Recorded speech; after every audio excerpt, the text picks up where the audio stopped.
What's up, motherfuckers? It's your boy Comics on the Edge. Welcome back to the Low Grades. Here's our intro.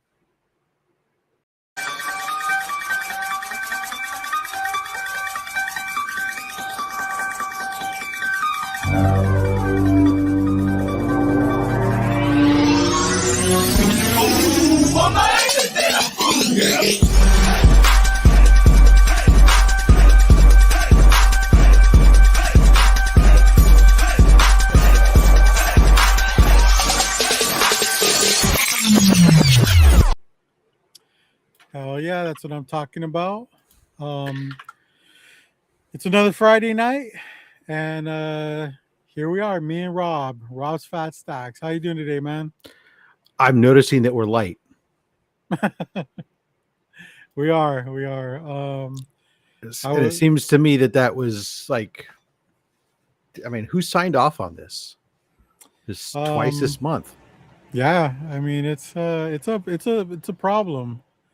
You know, when you're left as only low grade to run everything, you know, sometimes it doesn't just happen. I mean, I thought he was your side piece, but apparently not. Apparently you're just an extra thought to him. Yeah. Well, anytime he wants a kid, he goes to his wife. So, his main piece. Yeah, right? Yeah. Well, so I've heard that you lack the proper equipment. Yeah, you know, fortunately, but I would never really want kids with James, to be honest. That's way too much of a commitment, if you ask me. Oh, great googly moogly. If I ever were able to conceive, James would not be one of my baby daddies. We just took, look at that. We're not even 2 minutes into the live, and we just took this into a really weird place. Hey, that's what happens here, man. Yeah. Welcome to the low. Welcome to the show. But you know, when James isn't here, I can always, even when James is here, count on my boy, Rob's Fat Stacks. How you doing today, man? Except for that one time. Oh, you took a vacation?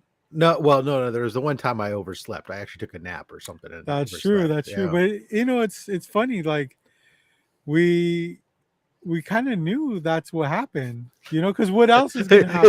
It's bound to happen. Yeah, I was like, yeah. What else was likely to happen with that guy? It's like he's old and he's been married for 30 freaking years practically. He's like, what's he doing?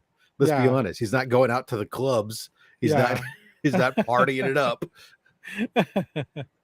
Yeah, so he's probably just 2 meters from his computer, falling asleep in the lazy boy. Yeah. Yeah, I mean, I know Fridays are tough for you sometimes. You know, you do double shifts. I do. All charity work, by the way. Congrats, dude. I mean, you're a better person than I am. Well, I don't know how much charity is. I mean, I do stream this over to my platform on this one, but sure. But you know. But hey, no, it's been great. This was a good week for me, actually. Wow. I mean, and that's different from what you normally have to say. It is, and that's maybe it's again because it's early in the month, and given that I don't know, it's kind of scary what could potentially be when I'm down south and I'm not online. But hey, no, I mean, it's 2 weeks in a row. I went to a convention. This time, instead of driving all the way out to Stockton, I went to the this weekend on this past Sunday. I went to the San Jose Super Toy Show, which is at the Santa Clara County Fairgrounds, and it's mostly a toy show, but there are comic book and other collectible vendors there as well too. Yeah. And previously, I had gone, and there were a whole bunch of different comic book vendors, and I had actually picked up some really good books the last time I was there. But this time I went, probably the 2 people that I picked up the biggest books from last time, they weren't there. Okay. Butler's Comics, he was out, he was doing other stuff, and Moonball Comics was someplace else, and so. But there was still some of the same guys I see regularly, which was cool. I talked to them for a bit, and some of them just told me, "Hey, Rob, I just saw them at Stockton Con," and they're like, "Oh, I didn't even took the stuff out of the van. That I didn't rotate that stock. I love that, dude, because it saves so much time. Right, exactly. It was like cool. So I mean, I took a quick look, anyways, a cursory look. Had some discussion about something. And no, it's not a replay from last year, Bubs. Are you Jeez. kidding?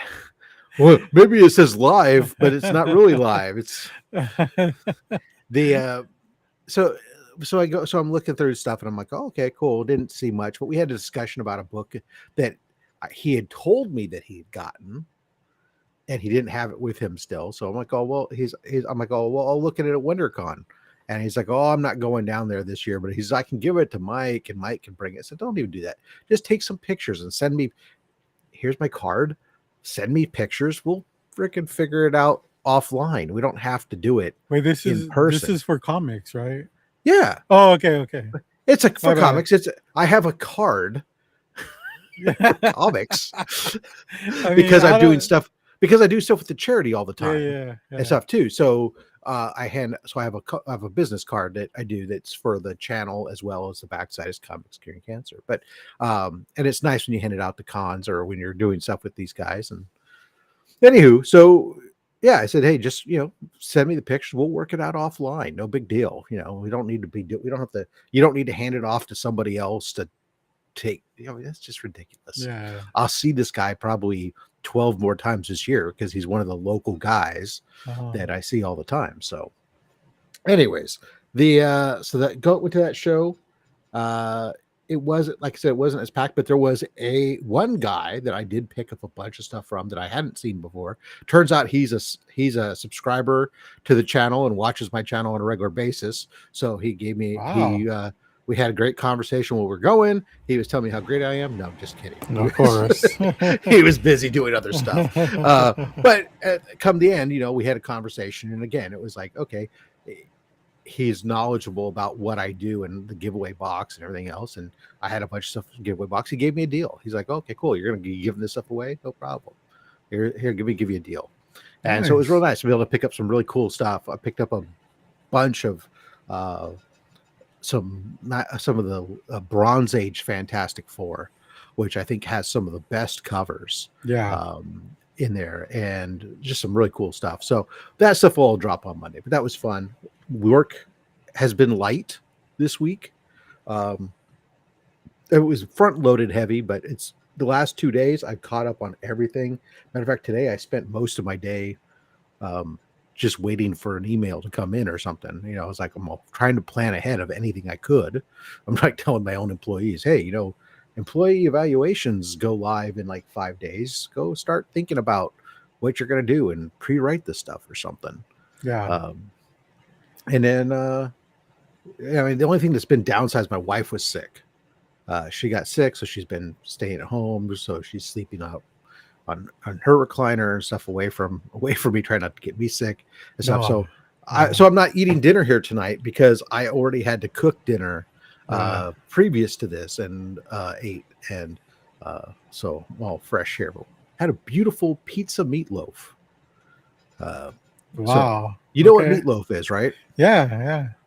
So we chop up pepperoni, chop up some salami, onions, garlic, throw that in a bowl, some Italian breadcrumb seasoning, some Italian seasoning, some a little bit of pasta sauce, and then start throwing in the Italian sausage and ground turkey and ground beef and mix that all together and cook it like a meatloaf. And then when it gets done internally, pull it out, switch the oven to broil, put a bunch of mozzarella and some Parmesan on top of it with a little more marinara underneath that, put that back in and brown that cheese. And then sprinkle it with just another hit of Italian seasoning on top. Slice that up. Slice it up like Beautiful. a pizza, or just slice it like a meatloaf slices. But I mean, it's absolutely beautiful. I mean, it tastes wonderful. Very different flavor profile than your standard meatloaf. It's fabulous. Nice. It's awesome, man. I'm glad you could cook for yourself and like it. I cook for my wife too. I cook for myself. I cook all the damn time. You do, right? You do.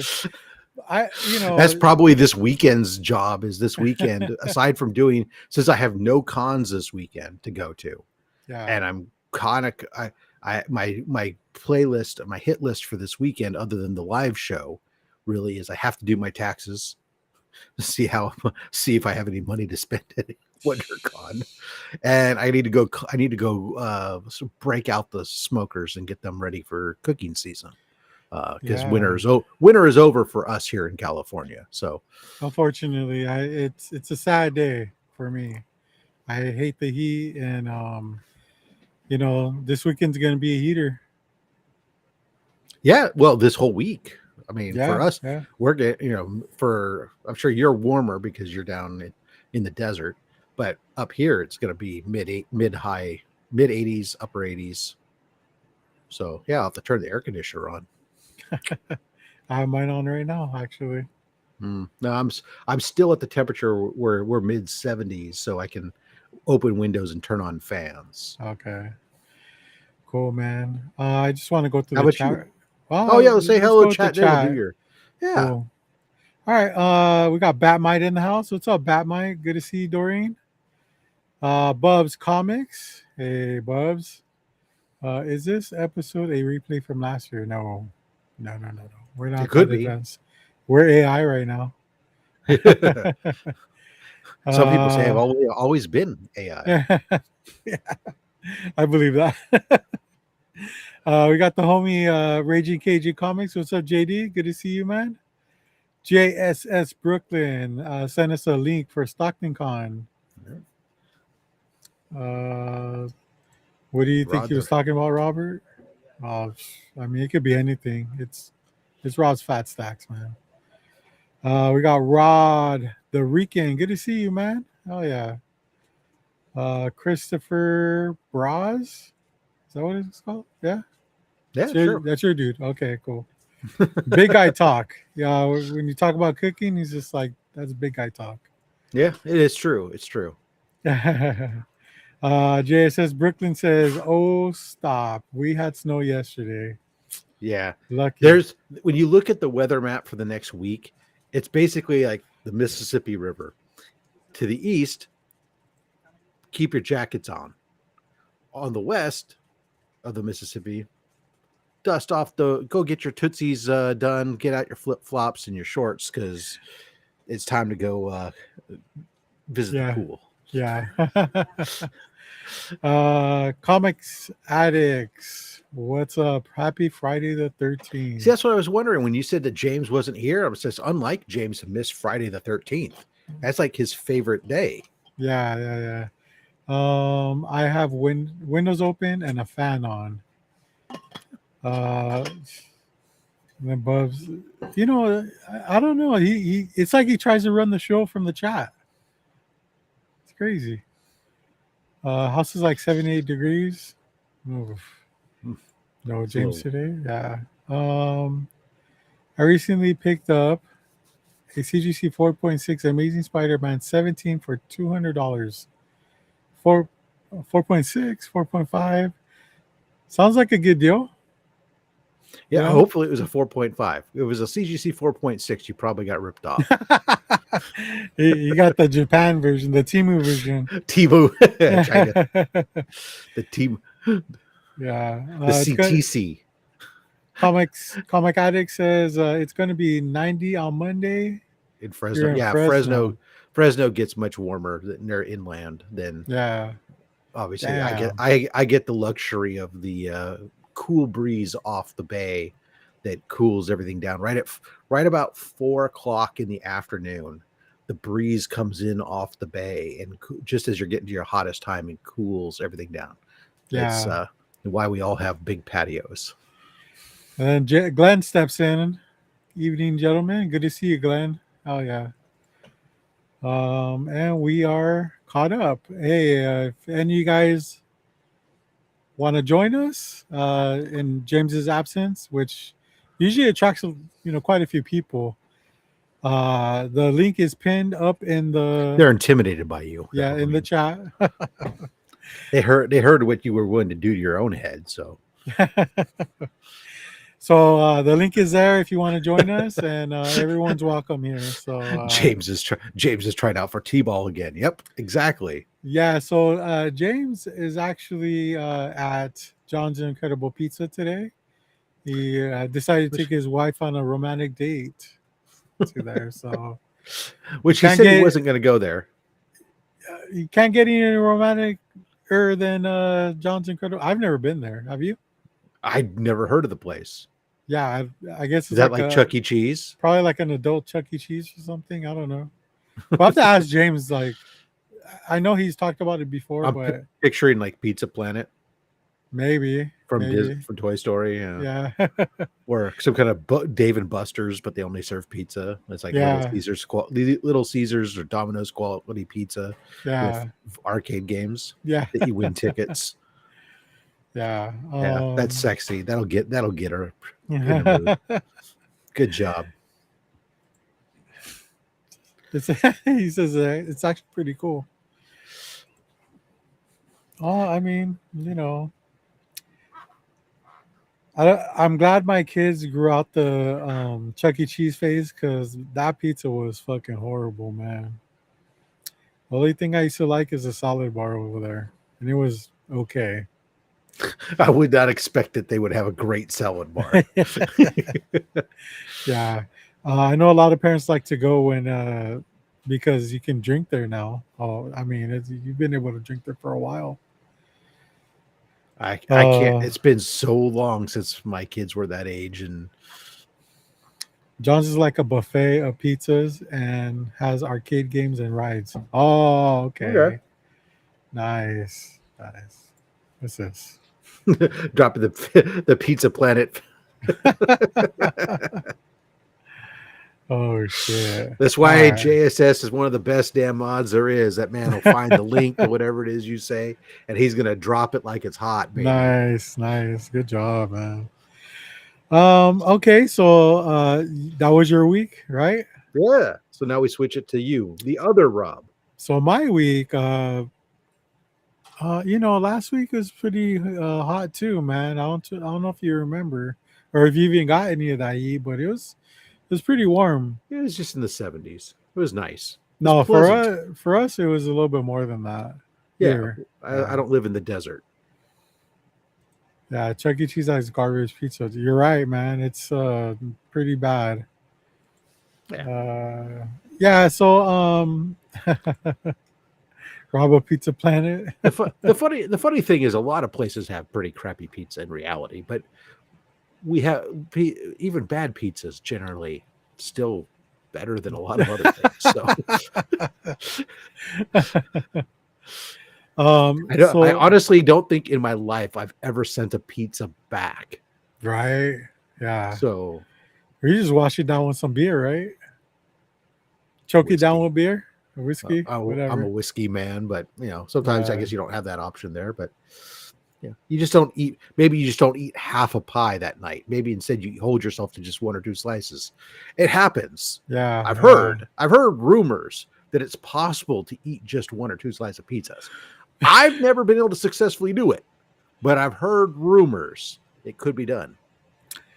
Well, we're in real trouble if they ever make a Pringles pizza. You'll never be able to stop eating it. That's Lay's. I bet you can't eat just one. I feel Pringles like Pringles was once you pop, you can't stop. Okay, yeah. They both God, I am a marketer's wet dream. I just remember like all these stupid taglines and jingles and stuff. Yeah. Dude, what's up with hankering for a hunk of cheese? We got Comic Collector picking up all these bangers, dude. What the hell? It's what people do. People that visit my channel, they're all about collecting comics. Yeah. And they go and they get bangers because it's what we do. True that, man. True that. We are, in fact, a comic book show. Probably the least comic book-y show. Well, I mean, we show off what we get in comics and we talk about ourselves. We're comic people, but we're not going to sit here and talk about, oh, this is the spec of the week, or that this is the hot 10 list. Matter of fact, we are obligated as members of the Black Sheep to tell people to go flock the hot 10 list Yeah, and to do yeah, what you want. yeah, So yeah, man. I mean, that's well. So I'll go ahead and get through my week. Saturday went to my daughter's water polo game. That was very hot. I think I got a 10. I think it went away. But Sunday, just chilled, relaxed. Work has been pretty busy, man. I went to, you know where Port Hueneme is? in California, Yeah, it's in Southern California. It's a naval oh, base. I knew it wasn't Northern California. No, no, it's a naval base in Oxnard, California, Okay. and so I had to go there Monday and Tuesday for some work. And man, that was a 2.5 hour drive for me. JSS, he's the king. Look at that. Pizza flavored Pringles. Bang. I wanted to find the meatball flavored. Wait. You just wanted Pizza, meaty balls. pizza, meatball. No, pizza, meatloaf flavored Pringles. I saw your ears perk up, Rob. Would you like to blow into my wiener? Hey, you do mine first. Wait, why is mine so much smaller? Oh no. Everybody, Because yours was like, everybody needs to have a wiener shaped fucking yeah. rape whistle. When you're about to get raped, put a blow on the wiener. These whistles are not very good, actually. I mean, you blow into it. If you blow too hard, it just doesn't really do anything. Well, let's be honest. I mean, if you were being raped, you'd enjoy it. I don't know until that time comes, Rob. Oh, I guess it depends upon who. Yeah, James is okay. Yeah. Anyways, back to your week. So you were off. So you were off in Port Hueneme and Port Hueneme, Oxnard. yes. Yeah, Mhm. naval base and everything. Saw some battleships. Really cool place, man. Then after that, the work just kind of. I mean, we're still busy, but it just kind of same old shit.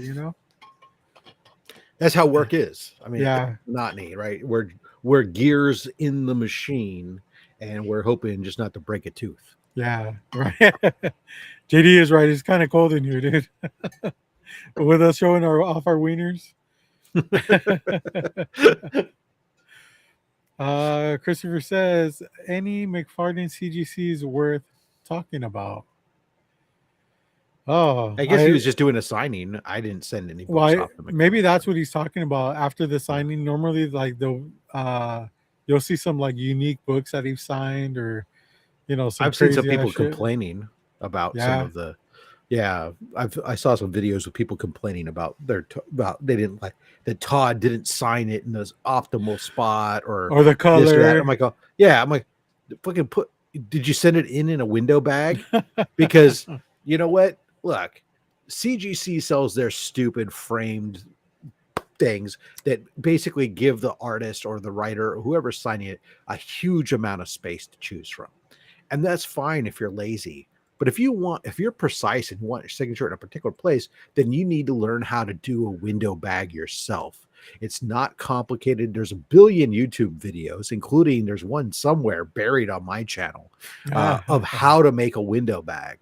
It's Very super easy. Simple, Yeah. and it guarantees you basically almost. No, it doesn't, because it greatly increases the chance of your success of getting a signature where you want it.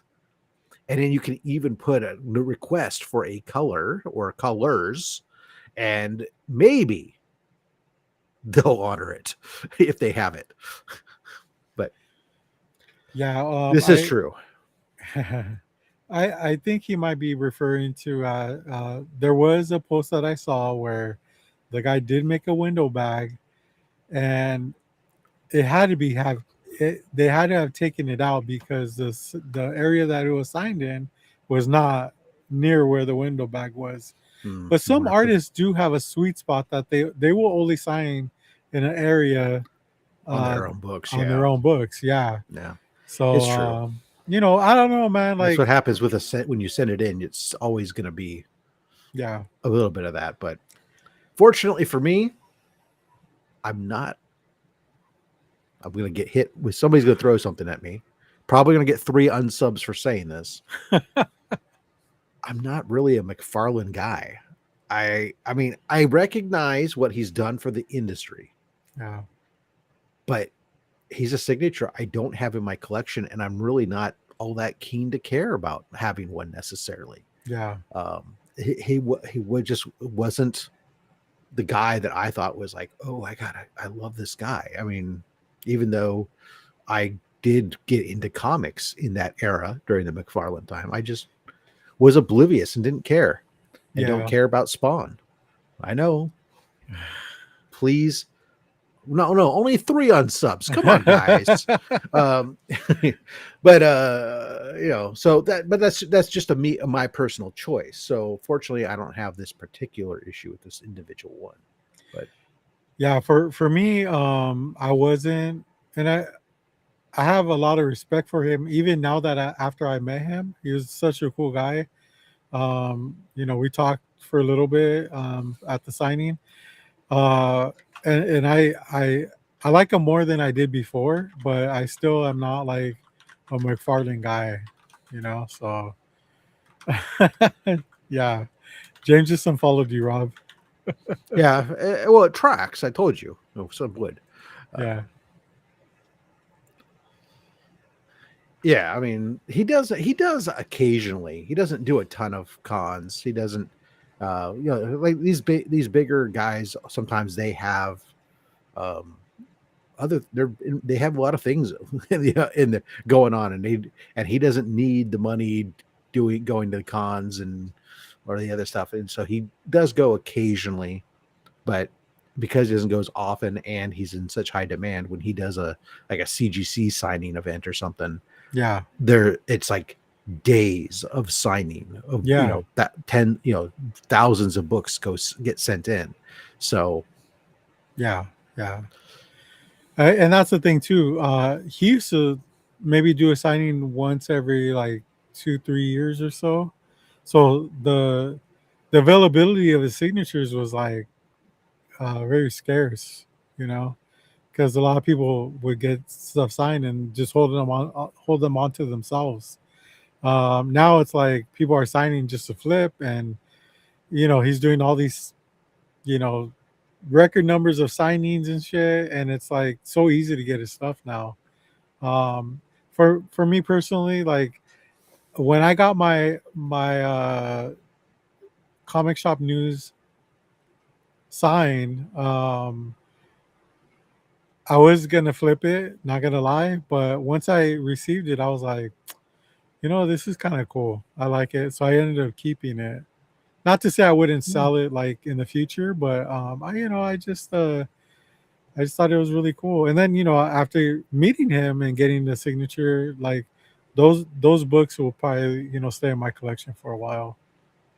obviously I'd keep it because I don't sell anything, but I wouldn't mind having like a Spider-Man 1 signed by him. I mean, it's not a value book, but Yeah. I'm also not gonna go through the expense of sending a book to a signing to have it signed, because it's you know pretty costly for that for his signing events, Yeah. and I don't care that much. So it'd be more like if I happened to be going to a con and he happened to be just sitting at a table doing stuff, and it was no big deal, then maybe. But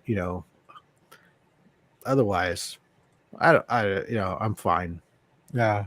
There's other artists I dig getting signatures on, but now it's almost kind of like hipster me wants to be ironic and not I want to be ironic about it and not do the not like him just because everybody else does type of thing, you know. um so it looks like Comics Addicts is having trouble with the link, probably because he's on your Well, side it's of the pinned on mine too. So, okay. but he might be having a little bit of difficulty only because there's also a poll going on mine as well. Oh, So okay. it's up at the top with the poll. Yeah. as well. There's a poll, and then there's the link as well. So big shout out to Jay Knows the Way, dropping the $10 super chat. Thank you so much, sir. I greatly appreciate that. I Nice. don't have a clip to play for you, but as always, all the money that gets dropped on super chats on my channel, that goes to support the shipping and supplies for Comics Curing Cancer. So that way, during the course of the year, we don't have to send a reimbursement to the American Cancer Society and have them take money out of what went to the charity for that. Instead, we can self-fund and make those shipping and stuff, everything free during our big event in October to help Yeah. maximize the revenue that goes to the American Cancer Society. So big shout out, Jay Knows the Way. Thank you very much, Oh sir. yeah. Do you give out like clip rain checks by any chance? Sure, you know what? Why not? Tomorrow I will kick off Jay Knows the Way tomorrow on Only Slabs. I will make sure that you get the first clip. Damn. Hell yeah, dude. Making shit right. There you go. 100% agree. Plus, he signed 1 billion books. So where's the value? If you collect like that, nice, man. Yeah, He's he very seems like a kind. nice guy. I was sitting next to him at WonderCon last year. He came over to the hotel after being on the car on the floor, and he came and sat down next to him. Batmite, I think, was having the conversation with him, and I was just there. But he was interacting with all these people. He was being very, very kind and very gracious. That He might wasn't always on been a the con- fangirl, huh? No, she was being cool too. But I mean, A McFarlane groupie, if you will. I think she was acting more like a handler and keeping people at bay for him. Okay. But he could have just like, hey, I'm not on the con floor, leave me alone type stuff. But he was being very cool and signing stuff for people there in the lobby and all this other stuff. So I don't doubt that he seemed like a genuinely nice guy for the brief interaction I had or my observations of him. That's about it. Cool. Oh God, Christopher. Yeah, I don't really know, like, Spears doesn't really do too many shows, right? I mean, he does a Well, lot of online sales. he's obviously very busy doing 27 covers per per thing. per issue. But and he's and he's been doing stuff for a while, but he's kind of like he became like the hot flavor du jour for some time here, and so you're going to maximize that. You're busy doing art and stuff. I'm sure that he'll be doing some cons and stuff, and I'm sure he has done some. I mean, but he's busy, so he doesn't have time necessarily to get out to a bunch of cons. Yeah. Which it kind of sucks because he's a hot artist right now and he needs to cash in, dude. Imagine him at the Well, con right now. yeah. Like, Well, I mean, he is cashing in, burning out all his books. If anything, though, right? it probably would do him well to Take a break. slow that to a trickle, so that way the scarcity aspect of it and the it's great that I'm sure he's enjoying doing it, and he's loving it. But I think that if you want to be a longevity and not the flash in the pan, I think you got to scale it back. That's what Peach had that same problem. Was when she became super hot, she was doing everything and everything. But that also comes from, I think, being an independent artist. Yeah. Peach now is with Marvel. She's got a regular paycheck type of thing. Mark is doing so with Keen Spot. He's doing, he's making his money while he can right now. He doesn't have a regular paycheck from a stand in on that. So, I understand it's a balancing act. Yeah. Yeah. I was involved in this problem here. The sign-in event that caused a huge grading backlash and backlog. Yeah, dude, I mean, I waited a long time for my book. It was kind of crazy. Well, I mean, depending upon when it was, I mean, they can always cause a little bit of that just because there's a surge. People, especially during the COVID times, as we like to refer to it, really were blaming a lot of the in-house gradings and stuff for a lot of like, or in-house signing events for this stuff. And I don't think that they really added that significant to their lead times. I think the volume of people sending books in for everything because they were home bored and just sending Oh stuff yeah, in yeah. contributed far more, because they would have been going to shows and doing, picking up submissions and stuff from shows and stuff, but instead they didn't have to go out and go get the stuff. Instead, they were sitting in one place. Everything was coming to them. So if anything, they should have been able, they would have had all hands in one location. They should have been able to handle it better if it was a Mhm. normal volume. I think the volume just went that much bigger. And I don't think that the signatures, wow, had, I mean, that's just my, I don't, based off of absolutely no facts Yeah, and right. no evidence, just my Yeah, pure gut feeling yeah, is that it, yes, it added, but it wasn't the reason yeah. that they were overwhelmed. Because we saw that even like when CBCS all of a sudden started, everybody started going to them, they got flooded and their backlog went through the roof, and they weren't doing signings. It strictly was just a capacity issue of how much can you turn. And then supply chains. I mean, that was the other thing that people have to remember. Supply chains were disrupted then, Oh yeah, yeah. and that a lot of that plastic that was coming in for those cases, those were coming from China. So you weren't getting the stuff wasn't moving around, and eventually you start exhausting your supplies. You're scrambling trying to find other ways, or you're waiting for shipments, or you're having to pay to airship stuff, and then that costs a lot of money. Yeah, And yeah, for so sure. there's lots of other factors that are easy to overlook.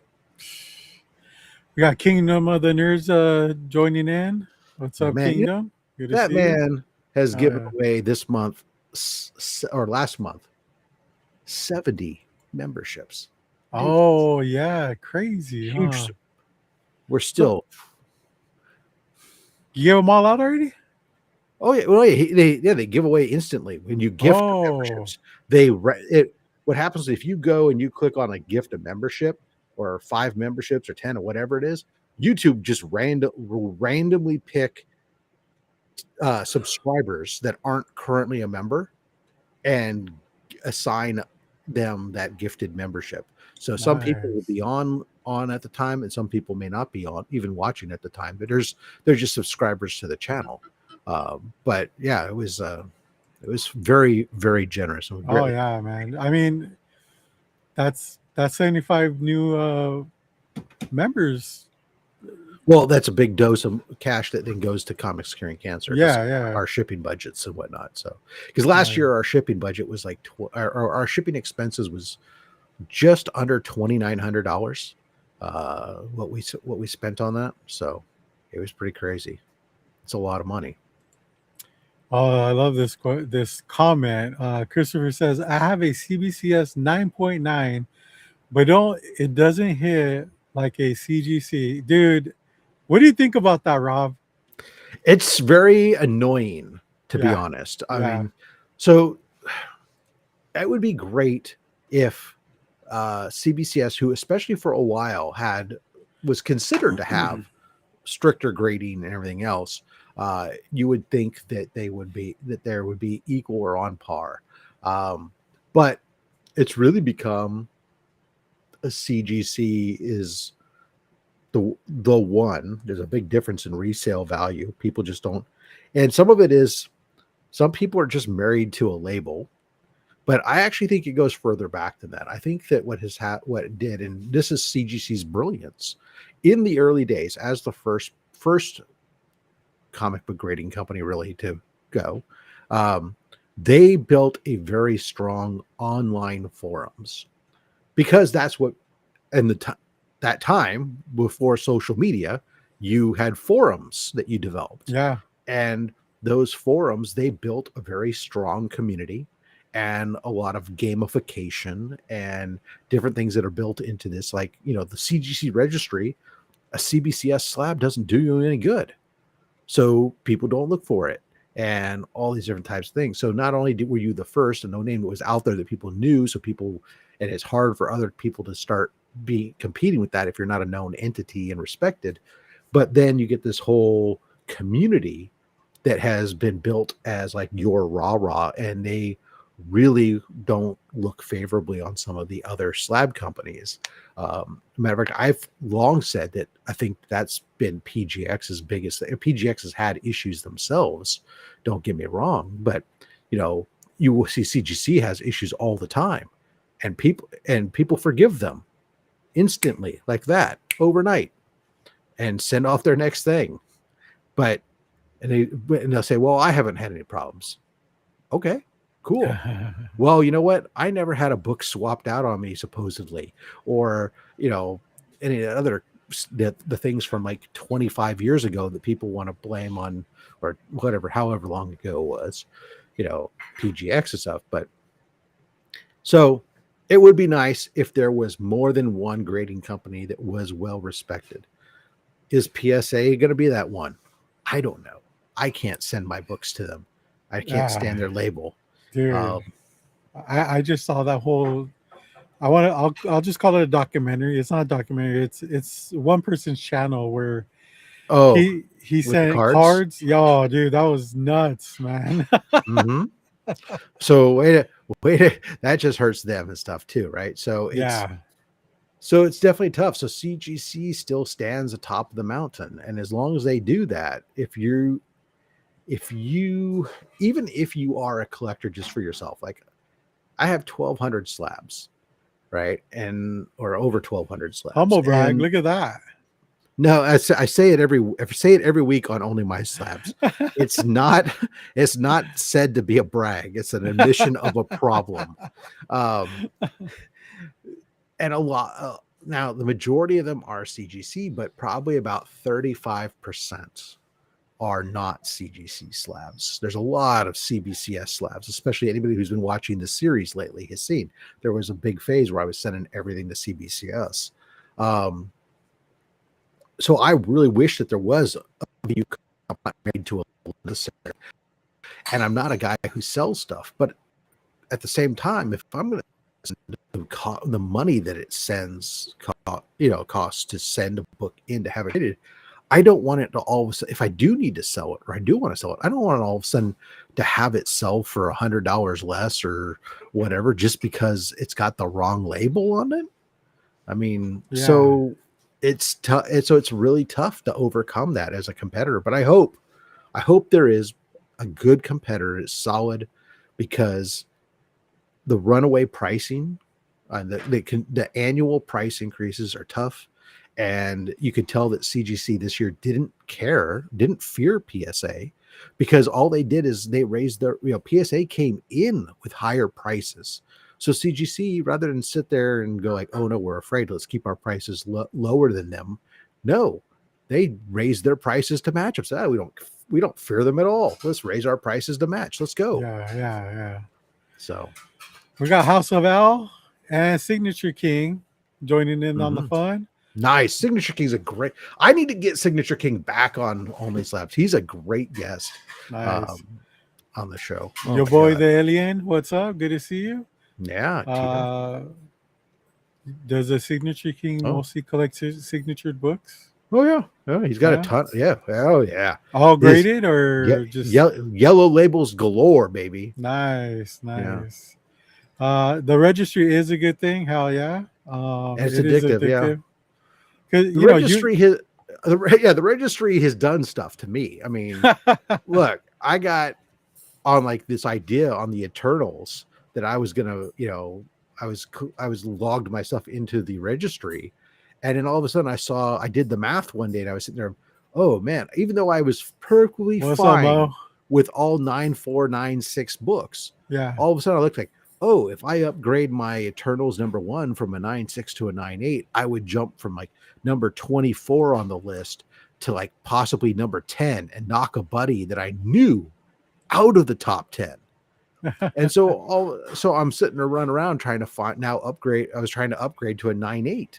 And I was even going around Heroes Con last year asking different booths, hey, do you have an Eternals #1 and a 9.8? And they're like looking at me like, who's asking for that book? And I told them, look, I'm on a I'm on the noble quest. registry. I said, no, I told them I'm on a noble quest. If I get that book, it will move me to the top 10 and knock a buddy out of the top 10. All of a sudden, vendors were helping out trying to locate this book because because collectors are always that rivalry, everything that's going on. Yeah. And the registry does that. That's a brilliant thing that CGC did, and that builds that brand loyalty because only their books count. Yeah. Yeah. It's probably one of the most brilliant things that they did, to be honest. Yeah. Right And after coming up with grading comic books. look at Nuck and Fuck just joined us. What's up? Good to see you. Love that guy. I know. You always talk about him. One of the great names. There's a lot of really cool names. Yeah, there is. I always get like, man, I got this lame Rob Fatstacks name because I couldn't, I got Fatstacks of comics. Oh yeah. Maybe And I see some of these other names. I go like, damn, I could have come up with something cool like that. You could always rebrand yourself. No, it's too late. It's too late now. I am what I am. You're too old, right? I'm like Popeye. I am what I am. That's all I am. Yeah, people know. I would love to come back. I have got a lot of different ones since last time. Well, yeah, good. Yeah, we're booked right now through the end of May, so I'm actually gonna start. I hadn't been going out seeking anybody for a while, but now that I'm about 3 months out from June, it's time for me to start booking June and July up. Yeah. Clean Cheap Shots. What's up? Did CGC come up with the registry first? Or that's a good question. PSA? I'm not a card guy, so I don't know. So maybe it was a PSA thing first. I don't know. And CGC borrowed it, in which case kudos to them. Yeah. But that is a great question. Maybe somebody can do the research and drop that in the chat. I've just, as far as, when it came to cards, I was, only time I collected cards really was as a kid, right? Football cards in the 80s and some baseball cards, and they're all worth nothing. Yeah. Definitely no grading. So yeah, going back to the 9.9 CBCS CGC. Oh yeah, that doesn't hit. Yeah. So my feelings on that is the 9.9. I'm like you said, you always hear that CBCS graded harsher. So I think you're in good hands. You can always send that over. I don't know, man. Like, would you risk it? I famously have a series with PGX books called PGX Conversion Therapy. Yeah. That's right. Where I've sent not just, I've sent some Silver Age books and stuff and, mid-grade books and seen how they come back. But I also took modern 9.9 and 10.0 graded PGX books and sent them to CGC to see what they come back at. Now, every single one of them did not come back a 9.9 or a 10. They came back all 9.8s. And I expected that, to be perfectly honest, just because once you go through the process of handling the book to crack it out and remove it from the inner well and stuff, it introduces additional handling that the chances of getting a 9.9 or a 10, even with an additional press, is just very minimal. But it was fun, and the books weren't worth a ton anyways, and I didn't really care. It was far more interesting from a viewer standpoint in an experimentation than anything else. It's possibly one of my favorite segments that you have on your channel. I'm probably going to do another one sometime. I do have, because I have several. I think I have some more Harley Quinn books that are graded 9.9s and 10s that are signed by Amanda Connor and Jimmy Palmiotti. And I really don't like the gold PGX label. It's really bad. Yeah. And before I never had sent them in because I would get a green label. But now with JSA, I can send them in to get JSA labels on them. I know they're legit because I personally sent the books to Paper Films to have them signed by Amanda and Jimmy Palmiotti. So Yeah. Do you think CGC fired too many people? mm, Every time you heard about them firing or laying people off, it was like a big deal. Now you don't really hear about it too much. they hired people to get caught up, and then they get, you're going to right size stuff. I mean, whether they are temp workers or anything, I don't know, but it's a business, and we know Blackstone is, I think that's the name of the parent company, right? Yeah, yeah, Blackstone. yeah, Yeah. They're all about profit, so they're gonna do that's what's in their shareholders' interests above all else. How's that? yeah.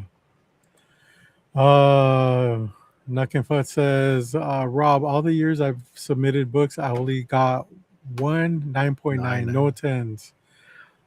Yeah, I have never received a CGC 10. I have several CGC 99s, Okay. including several right here. Um, but I've the only 10s I've ever gotten were from PGX. And I explained many times, and it's worth noting again, a grade is not from two different companies is not equal for a Yeah. reason. That while they use the same points system, what their definition is of a 10 or a 9 or whatever the grade is differs. So there are certain things that CGC says if it has, for example, any foxing on a book whatsoever, the highest grade it can get is a 9.2. Period. That's it. Doesn't matter how pristine the book is, it has foxing 9.2, 9, nothing else. Other graders, they just count it as a single fault. So it might be able to get a 9.6, depending on what it is, right? And the same thing happens with if CGC would grade a book, they'd have a book come in and they would look at it and they go, okay, it's starting as this book, it starts at a 9.8 because we expect a book to have certain manufacturing defects and certain handling defects from shipping. So by default, a book is a 9.8 is the highest grade it can get out of the blocks, unless it has, as they deemed it, plus attributes, an absence of handling errors, an absence of manufacturing errors. Those things are how then they'll give it that boosted grade to a 9.9 or a 10. So if you're starting all your books essentially at a baseline of a 9.8 and you have to have mysterious things to get a 9.9 or a 10, your people, even if they see a book that just looks flawless, chances are they might not even be looking to give it that extra boost because, so you're going to get a lot of 9.8s as your high end. You're not going to get 9.9s, and 10s are going to be super rare. If, however, you're a grading company and says a book comes in starting at flawless and we start deducting points from a 10.0 down, just by the pure nature that you start at a 10, you're going to give out more 10s. Yeah, for And sure. again, it's just it's not one grading system is better than another. It's just a different it's a different grading system that just happens to use the same scale. And because the scale is the same, we as collectors tend to think that they're all the same and that they're all working off of the Overstreet guide, when in fact, almost none of them, they might have started with the Overstreet guide, but most of them run off of their own modified version of the Overstreet guide. Yeah, yeah. Hey man, you're talking about good, terrific mods. We got Christina Payne in the house. What's up, Christina? Drop it like it's hot. Now I'm uh, talking about all these high grades. I think I'm on the wrong channel. Let's talk I about some low grades. know. Missing a back cover? 0.5. There you go, man. Do you think anybody can beat Dr. Manhattan? Probably not. The Spectre, maybe. Christopher Reeve signed book. Oh, CGC JSA. Wow. that is a sexy book, Yeah, right. especially if it's a Superman book. Not so sexy if it's Plastic Man. But Can anybody explain the difference between a 9.9 and 10.0? I yeah, can because so I got one submission where and the JD was on that show. It was on my own channel. It was uh it was one submission, I think 10 books, and 3 of them were 9.9s.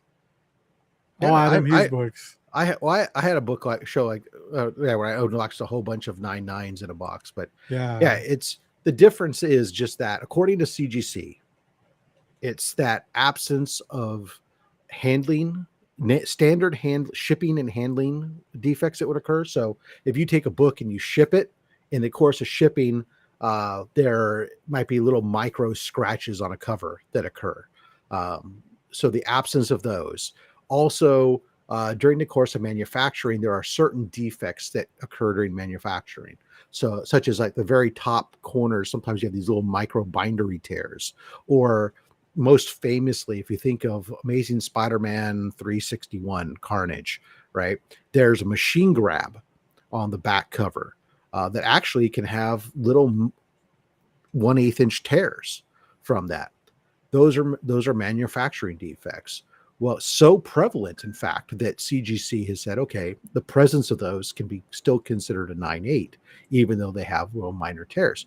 But in order to get a 9.9 or a 10, you can't have that, among other things that are there. So it's really this weird absence of these standard things, and it's trying to understand it perfectly isn't clear, because even if you watch the interviews with Matt from CGC, who's now the president, because I watched a long form interview with him when he was the head grader, and he's got a book out that you can pick up a book to and see the CGC way and all this stuff. But it really just boils down to a little bit of how does that guy feel that day, and it being these plus attributes. Yeah. Yeah, well, that becomes a thing to me too. Yeah, if it's not, to me, I don't think that a book that's 9.8, 9.9, or 10 should have anything other than white pages. That's if there's a 9.9, I question almost any of the books that are like the giant size X-Men books that are out there, like the 9.9s. Oh, come on. How do we believe that book doesn't have handling or manufacturing defects after all this time? Right. It's damn near inconceivable. And we've seen some pictures of some of them that don't look good at all. I mean, no, they're not infallible. Do those books exist where they're a 9.9 with off-white? He's saying, I don't know that I wouldn't surprise me that there's potentially one, but I've not seen it myself. Oh man, crazy. Yeah. YouTube videos on it. Graders moods. Yeah, that's. Yeah, Agent DeCamp dropped something that's true. The graders notes is really an annoying thing with CGC. CGC has said, graders notes are optional. For the grader doesn't have to give his notes, which is and you're used to seeing it like on 9.4, 9.6s, 9.8s. It's very common not to have graders notes on them. Whereas some grading companies, like I'm going to go esoteric here, EGS, for example, will give you graders notes for everything. Whether it's even a 9.9 will have graders notes on it, telling you why it didn't get a 10. But it's really annoying when you have a book that's like a 7.0 or a 6.5 or something, and there's 0 graders notes, and it's just optional. The CGC can admit all they want that, yeah, it probably should be there, but the fact that they don't turn around and make it mandatory, it's just resubmit it. But at least they're not charging us the $5 fee anymore to get the graders notes, to find out that there are no graders notes. See, but CBCS is good for something. It gives them a competition, because CBCS was always free. Mhm. You know, you True. just enter the And barcode it or should scan be. the It should be part of the record. That yeah, those grader notes should be there because that is your qualification that that grade is accurate. You're noting why is it this grade? yeah, That absolutely 100% should be there. In a matter of transparency. yeah, for sure. Um, We got a great discussion going tonight. I know all James isn't here. CGC. This is the best low grades ever. Well, you know, I am pretty excited to discuss about this because I will be doing a submission for WonderCon. Not a huge At Winter one. at Yeah. WinterCon? Yeah, Yeah. yeah, yeah. They announced the other day. And now I'm kind of like trying to figure out what books I want to send. So yeah, I just got this is great. notification an order shipped from. But let's see here. What we got here? Superman 2 great, excellent. I have actor's son. George Reeves. Yeah. Oh yeah, George Reeves would be Wow. great. Yeah.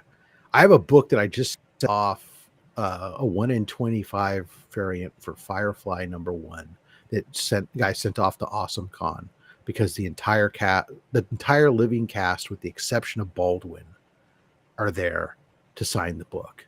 Oh, That is, I got the nice. bill. 7 signatures plus yeah, wait, oh yeah. But Wow. it's worth it. It's gonna be so Yeah. worth it for that as a fan. That's King of Slabs as well. You're the King of Slabs, Rob. No, I'm not. Dragon has way more slabs than I do. A lot of people. Electric Geek has more slabs than I do. I know lots of people have more slabs than I do. But most of them also have better slabs. I have some good slabs. Don't get me wrong. I have some bangers even. Yeah. But if you're watching my series of only my slabs, you also know I have a lot of what the Yep. Yep. What artists are you submitting for, Robert? It's just for grading. I'm not getting anything signed. I don't really. That's not my jam actually. So, but I will pull out like a couple books, and if I need filler books, I'm just gonna grab some Adam Muse books. I always have those on hands. You know, I get multiple copies of whatever Adam Hughes covers I like, and there's really no shortage of that. So, yeah, that's pretty much what I'm gonna do. See, I've never submitted at a show, primarily because unless I was going to have it bringing a big book that I want them to do right then and there while I'm there at the show, I'm always like, I don't want to transport my books to the show and then have them do whatever, stack them however they're stacking them to be mobile, and then them ship them across the country in this bulk container that they've got or whatever, and to get done. I mean, it's not saving. They charge you more for submitting at the show. So do I save anything versus just packing them and shipping them in a box myself directly there where I know how I can pack them? That's why when I submit, I put them in these. These right, are top loaders for that. Yeah. I have so many of them that I don't care about not getting them back. That's what honestly. I do ship. I use those when I ship like blanks to artists and stuff. Oh I'll ship stuff or stuff. But yeah, no, I guess that makes sense. The CGC thing. I mean, I've no friends of mine that bring books to submit there, but most of them for like out of country, and I get them 100%. Yeah. If I was outside the country and had to pay the shipping rates that these things are, I'd absolutely be bringing books to submit in person. Yeah. But I've just never. I've never really done it. Have you ever done a quick submitting yet, Rob, or no? A quick the new, yes, actually, the notification that I just got today, that they're shipping my books back, I did the new CGC quick submit. Yeah. And so for anyone who doesn't know what that is, it means you don't have to go through the hassle of go find which book and variant it is. And that can be super beneficial because sometimes identifying what particular variant, if it's a modern book that has a lot of variants, it can be very difficult to find, especially like this particular submission had a bunch of J. Scott Campbell books. Okay, so J. Scott Campbell exclusive. He makes like 12 versions on his own. And does their cover A really the same as his cover A? I don't know that. Yeah. There's no way to know 100%. So the Yeah. quick submission was definitely, I tried it out. I sent the books in, and I know it was driving me bonkers because I forgot what I sent in.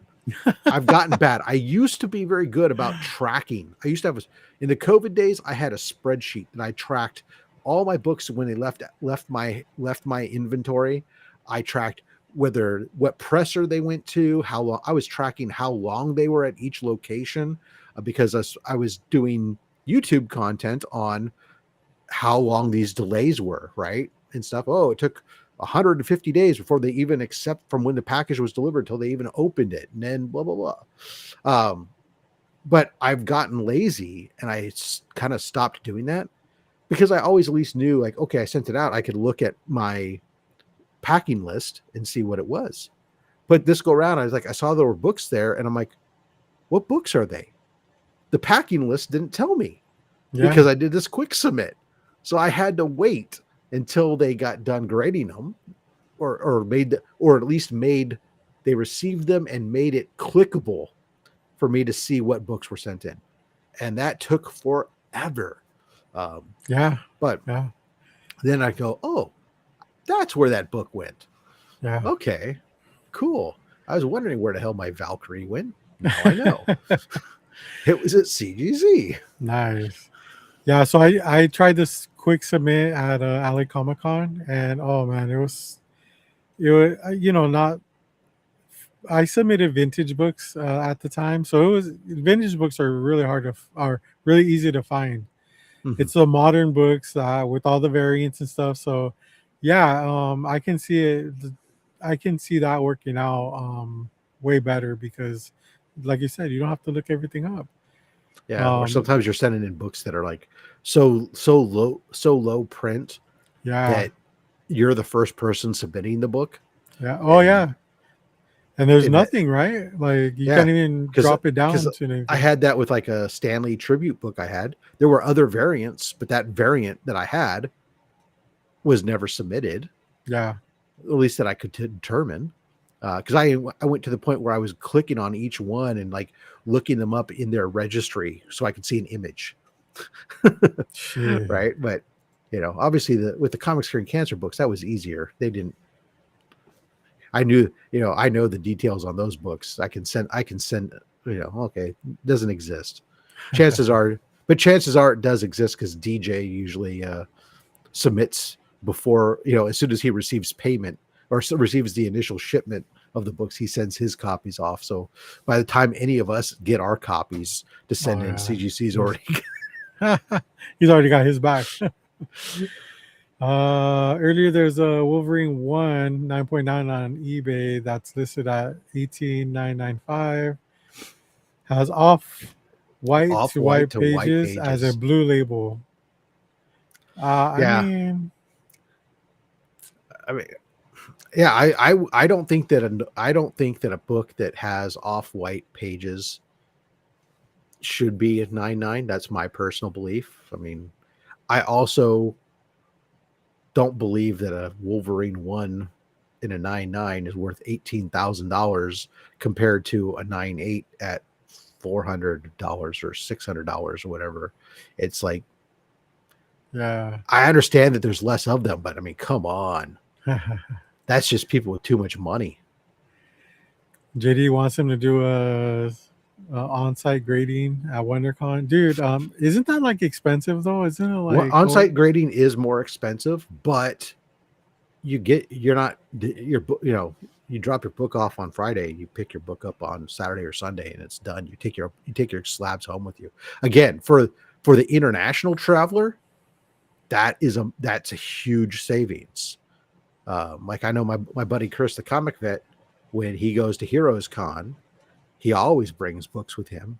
First thing he does Friday morning, he's in line at CGC to drop off books, and then he's watching his messages all weekend long waiting for him to get there before he has to fly out, so Yeah. he can go grab his books and take them home with him. And then he never has to pay for shipping and or worry about customs or any other garbage. Wow. So Bought a Jack Kirby's copy of the Golden Record Final Fantasy One no, not Final from. Fantasy, Fantastic Four. Oh yeah. What the fuck? From his grandson, then had it signed by Stan Lee. I like to think that the book has both of their DNAs on it. I'm with you. Yeah, that's awesome. Yeah. Get it graded, man. Why not? Right? Yeah, not leave my site. Well, that's one of those books then that you do on site with walkthrough grading or something. True. I mean, I don't think they're gonna switch it out with the copy they have. No, no, but I mean, it's like you that book just means so much when things happen, right? And that's why like there are a lot of people who like the on-site grading. That's where they're going to go to a con in their local. They're going to bring their big books because I'm not going to. If I had an AF-15 that was raw, let's just say miraculously somehow, and I decided I was going to have it graded, okay, I ain't fucking walking that shit I'm not to the mailbox and sticking it in the mail. And I'm not just dropping it off at WonderCon and having them ship it either too. I'm taking that motherfucker with me to Heroes Con. No, you're gonna drive to Florida and drop it off, right? No, I'd go to Heroes Con because they do on-site grading at Heroes Oh. Con. And I can then be at a convention at the same time. I don't want to go to Florida.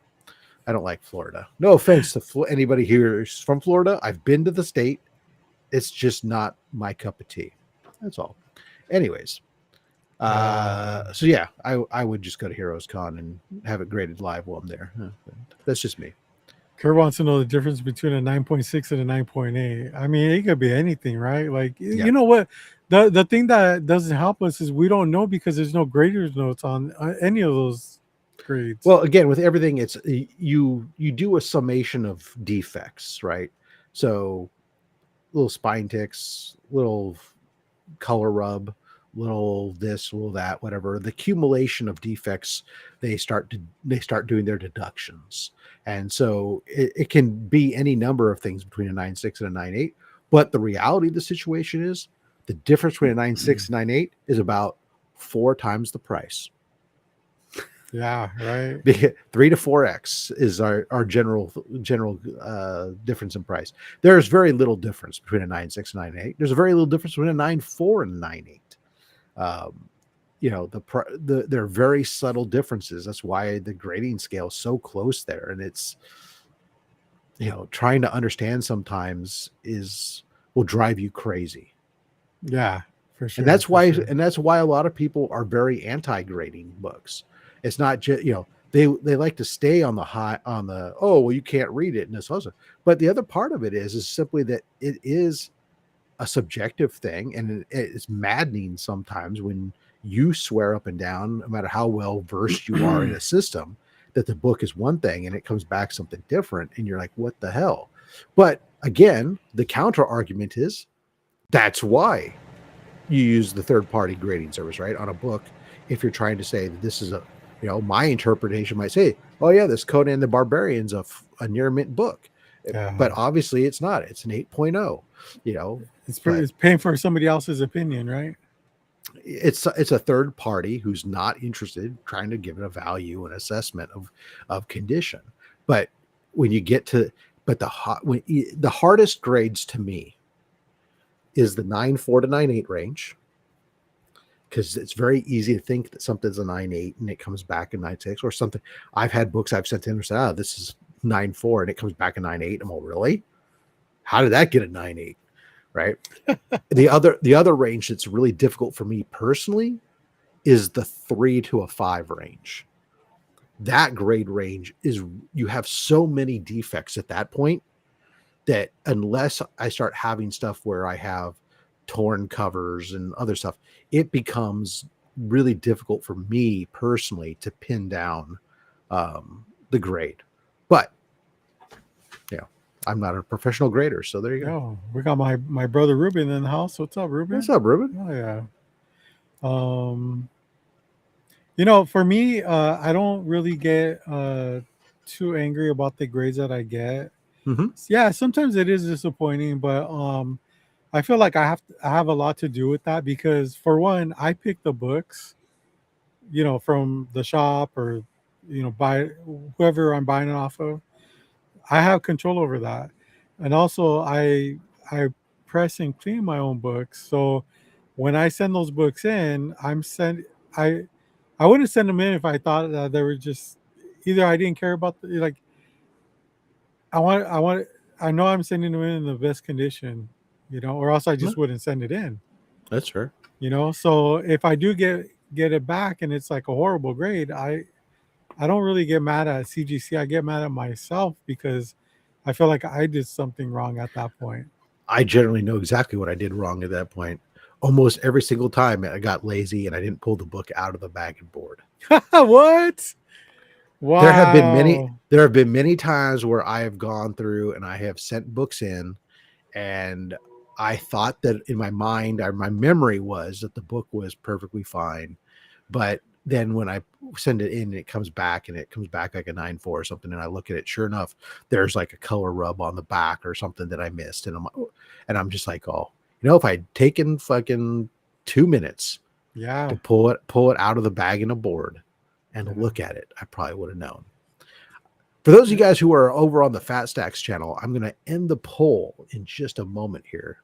So if you haven't voted yet in the poll, please sound off and we'll announce the results of the poll here in a moment for those people that aren't on the Fat Stacks channel.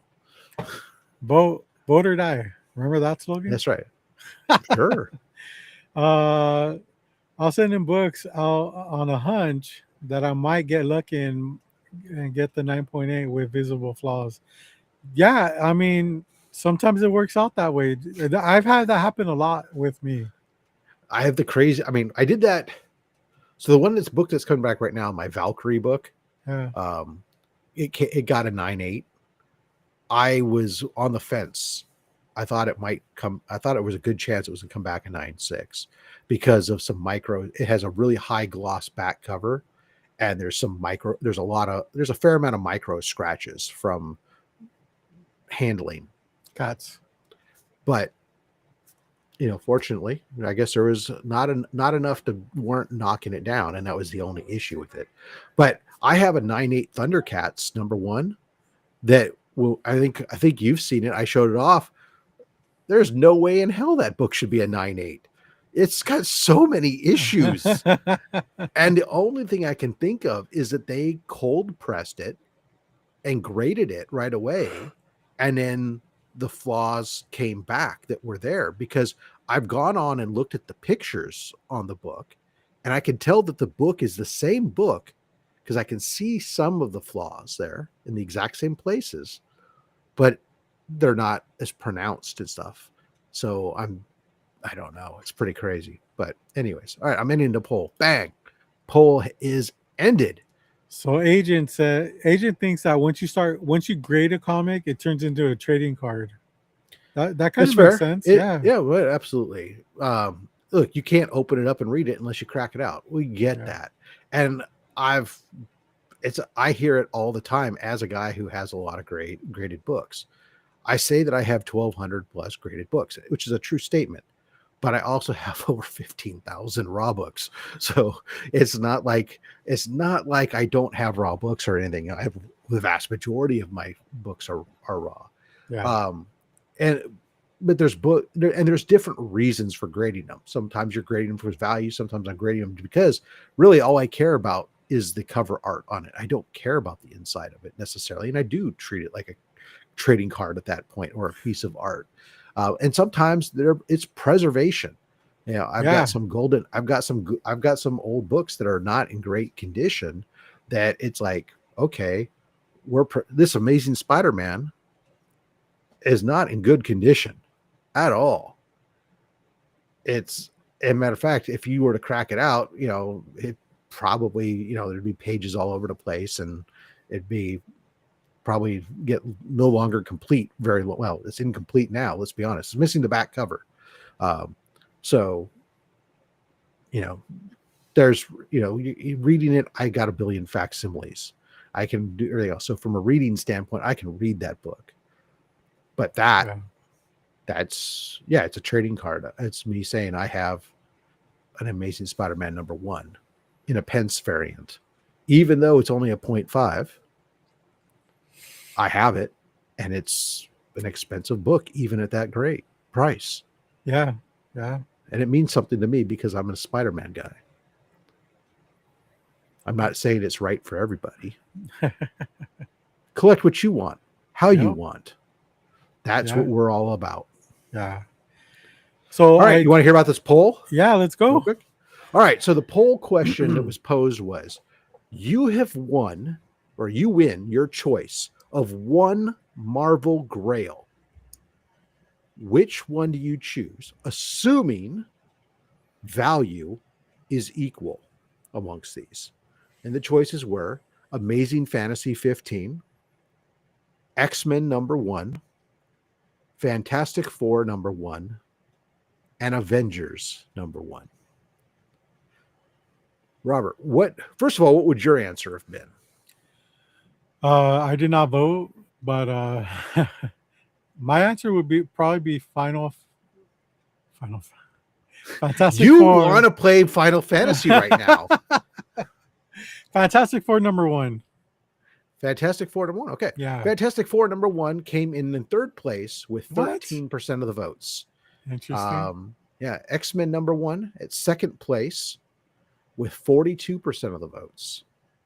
Okay. So between Avengers #1 and Amazing Fantasy 15, one of those was #1, and one of them had no votes.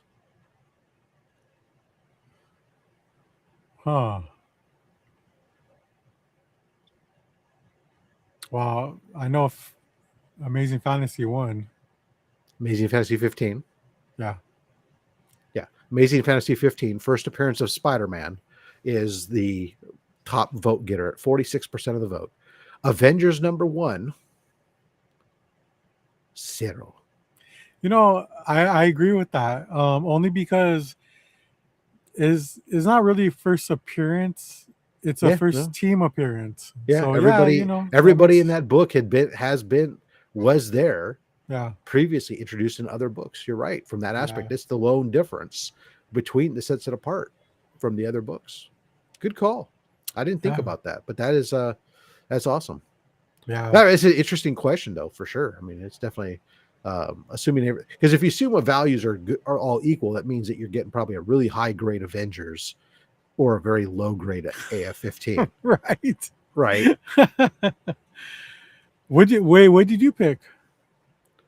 Or what would you have picked? I probably would have picked Amazing Fantasy 15 just because it's a book that I have, as a Spider-Man guy, it's a book that I have resigned myself to never owning. And I've convinced myself that I don't want to own it because I don't want to spend 5 figures on a book. It's a threshold I've never crossed. And so long as I'm not independently wealthy, I probably will never cross. So to me, I could save up for it. Everything's possible. I could sell some books and go get it, right? There's ways to do it, but I've just kind of resounded myself, oh, I don't need it. So if I won one of them, I'd be like, okay, well, I already have an Avengers 1. I'm not an X-Men guy. So it'd be Fantastic Four. I recognize the greatness of the first family, but Spider-Man is my guy. So I'd have to go AF-15. Yeah. But I wonder how much it would have changed if you put Captain America #1. Well, Captain America #1 is a completely different, isn't part of Marvel, right? That's timely. Oh yeah, you're right. Holy shit. Golden Age books. More interesting will be is next week. I think I'm going to do another poll. We'll do it with some DC, and then we'll do one where we mix it up, where we'll put some DC and Marvel. But I'm not going to do something like where it's, Action Comics #1, because Action Comics 1 should always win pretty much, bar none, just because it's like the king of all books. But we'll figure something like like Batman 1 or or something versus an AF-15. Yeah. That becomes interesting. Uh, Um, would so you we'll see. throw like the first Red Hood in there? Because that's a pretty. That's a nothing. Or are you talking about the Golden Age first Red Hood? Or are you Yeah, talking about the yeah. okay? I was gonna say, wait a second. First Jason Todd Red Hood? That's a nothing book. Come Oh on. no, no, yeah. I crap those out. Here's the thing about Avengers 1. You can thank Daredevil 1 for the book.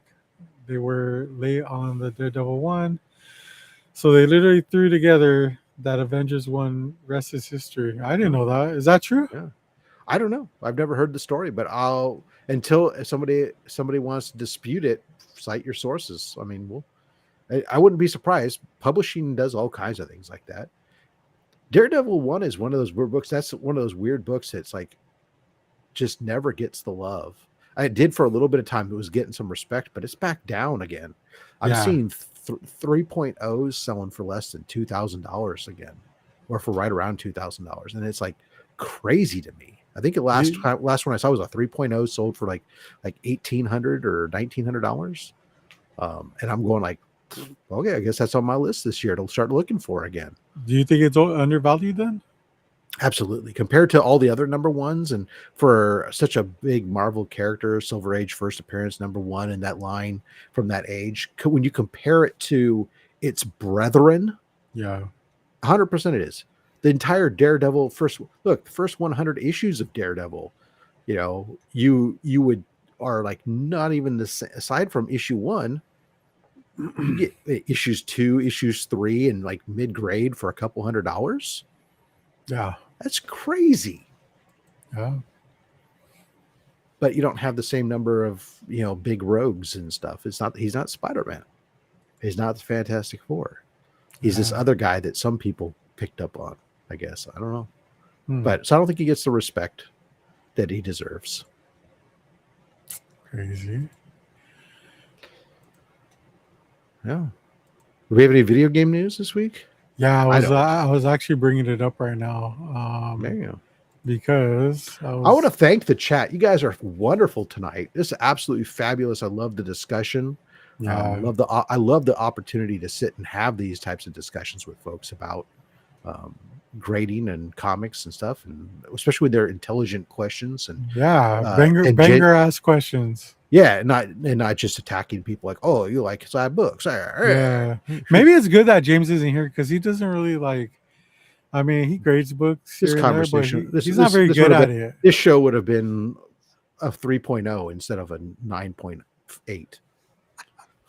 No, with no graders notes. This is the high grades today, not the low grades. All right.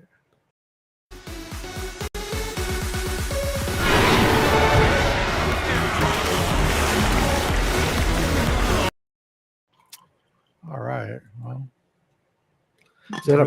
I'm out of coffee. Second pot is done. Sheesh. All right. All right.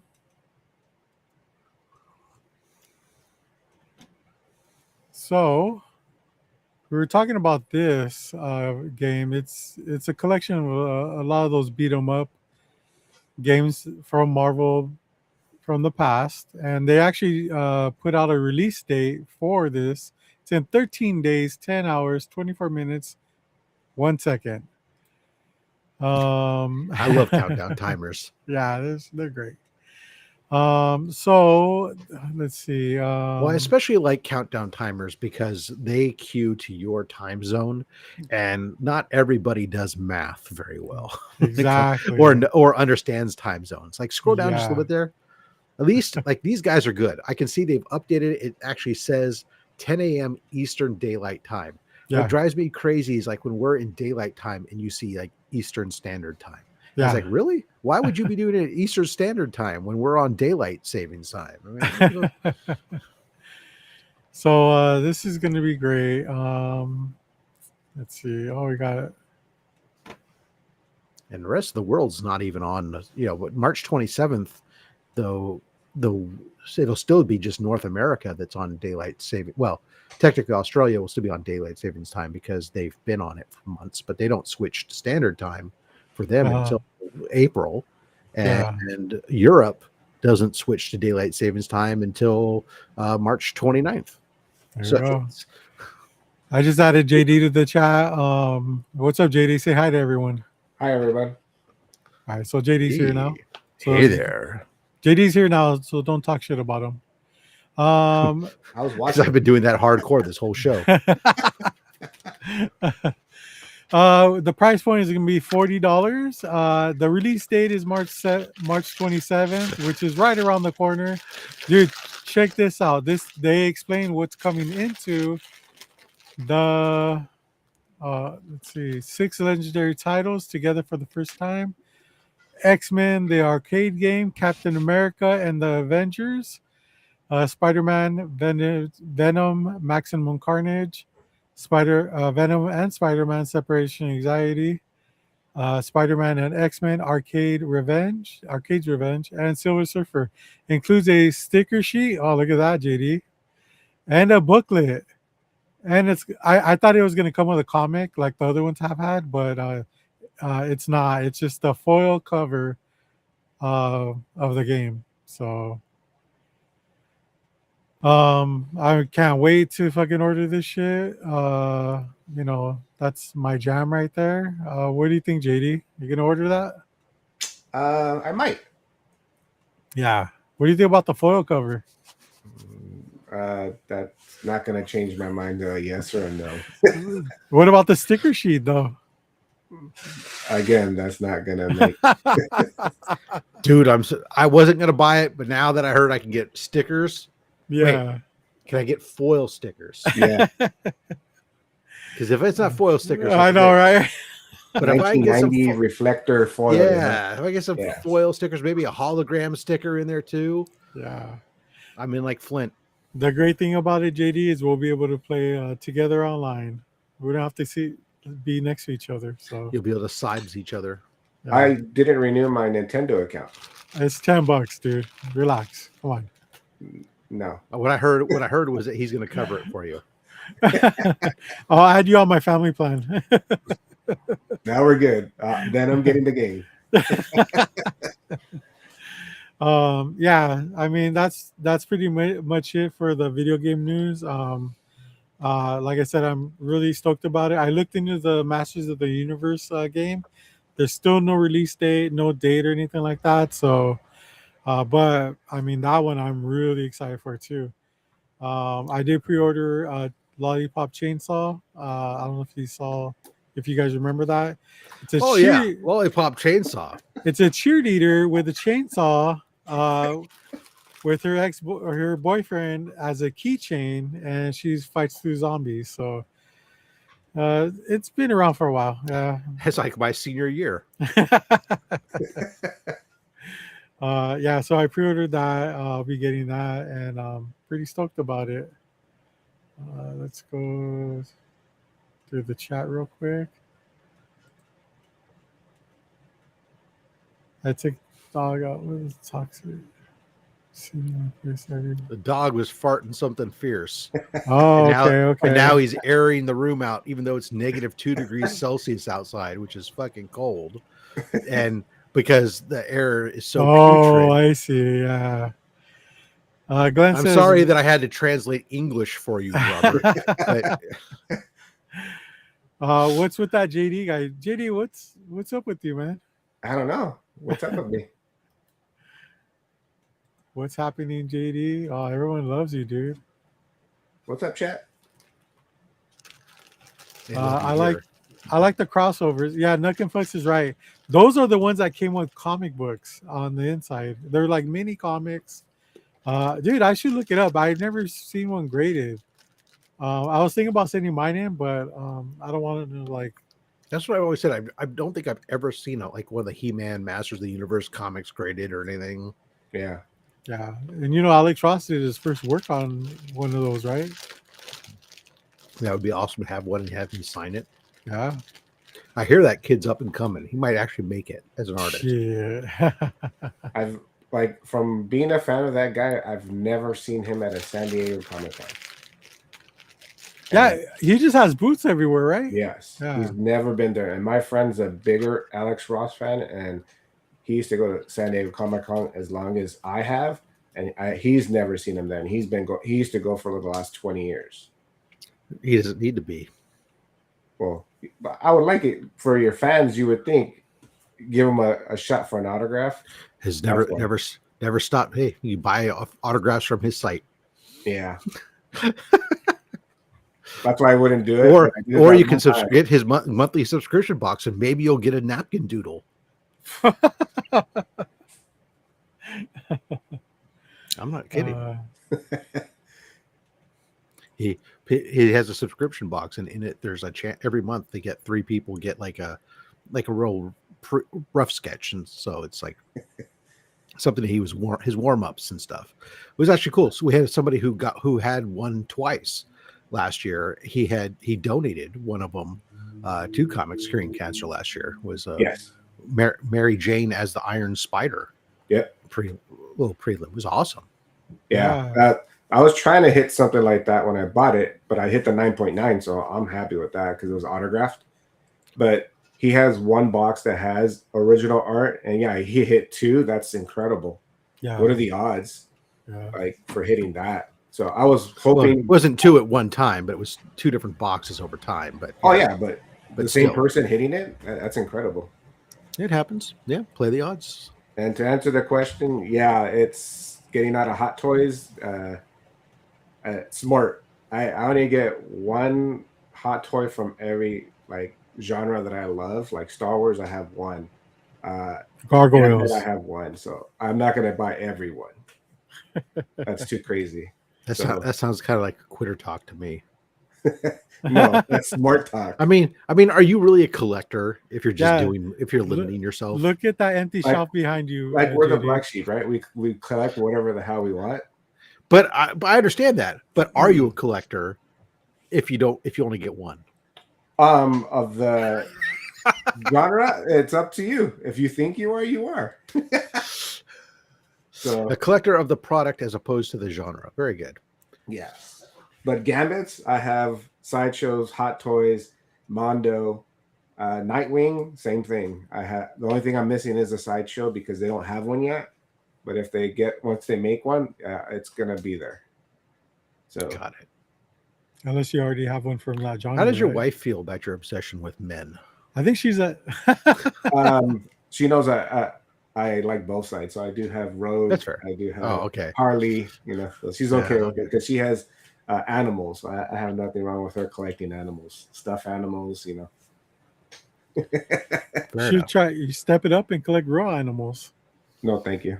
I'll start hitting my head like somebody earlier. How about you step up and just cook raw animals? Make them not raw. That I do. Excellent. There you go. We have CEC tomorrow with Mavi and Riley. What's CEC? I don't know. It's your brother. I don't know what it is. I would thought you would know. It's your brother. Yeah. But I just wanted to say, you guys have banging topic today, man. Everybody's on it. I was like loving it. Well, dude, it is con season, man. Yeah. Imagine what happens when James ain't here, huh? I just get like we don't have a boat anchor holding us back. Yeah. We can accelerate and really kind of like turn it up a notch. Yeah, because when he's here, like I can only talk about it so much. Look, my heart sucks because I'm 50. This is what happens when you're 50 something. You try to do something like young and hip, you get a blob. Yeah, if I start talking too much about something like that, James's eye rolls and stuff just get on me, dude, and it's just like, okay, let's move on, I guess. He wants to talk about himself and Spawn. But like,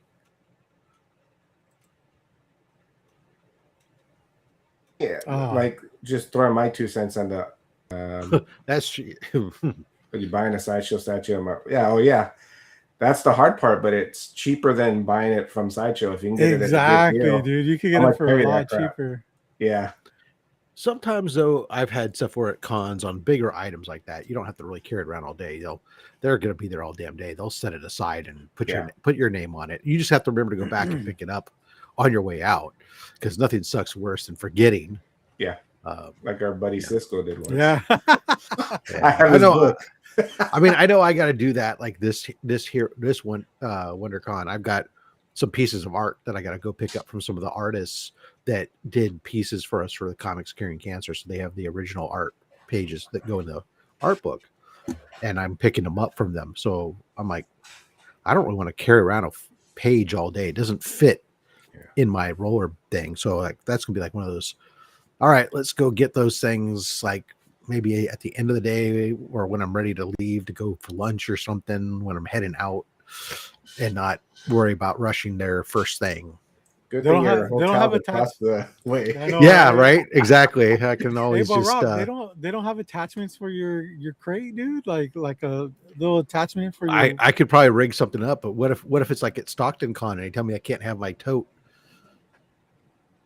No, that's So- Southern California. They don't do that. I Yeah, know. I know. We're Yeah. lenient.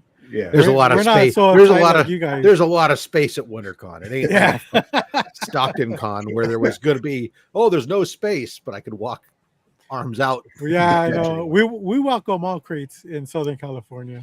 Yeah, that's awesome. All right, JD, lay it on us, dude. What do you think about on-site grading? Oh yeah.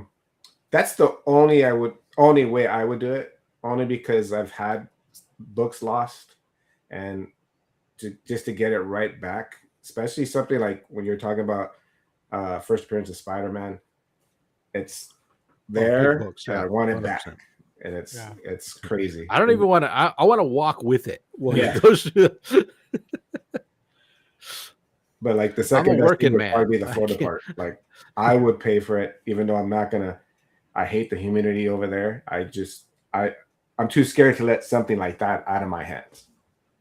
So, but I wish WonderCon would do on site, because then I would reslab some of my old books Oh yeah, that I already have. Sure, yeah. So just a reslab, I do that. But as far as sending books to CGC, you know me, I don't do them. But if I buy it and it's already graded and it's about the same price, yeah, I'll just do it. Yeah. But that's my 2 cents. But you guys had a great conversation. Kudos to you two. What book did you pick? What happened? What book did you pick? Well, I have my No. Off of the poll. oh he was in the logo. the Final Fantasy. Oh, amazing. Of course. I need to get my rape whistle. Hold on. I'm getting raped too. Hold on. See, it doesn't work.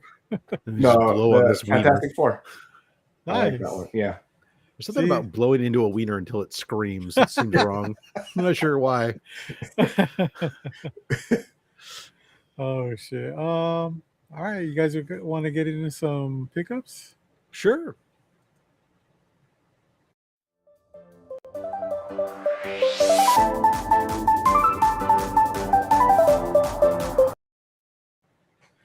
Okay, I'll go first. Obviously, I mean, because I'm here right now. But Right here, right now.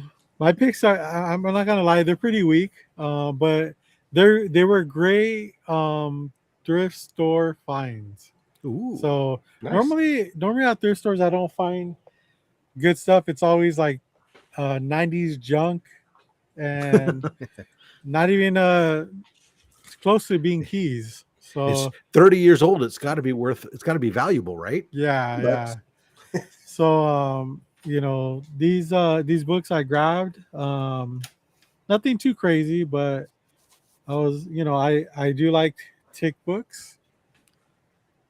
So the Nice. Tick Golden Age, an homage, it looks like, to Captain America. I actually think it's more of an homage to Black Terror, but Oh, then fuck this book, then. I don't care about that. And let's see. Well, so is Captain America homaging Black Terror?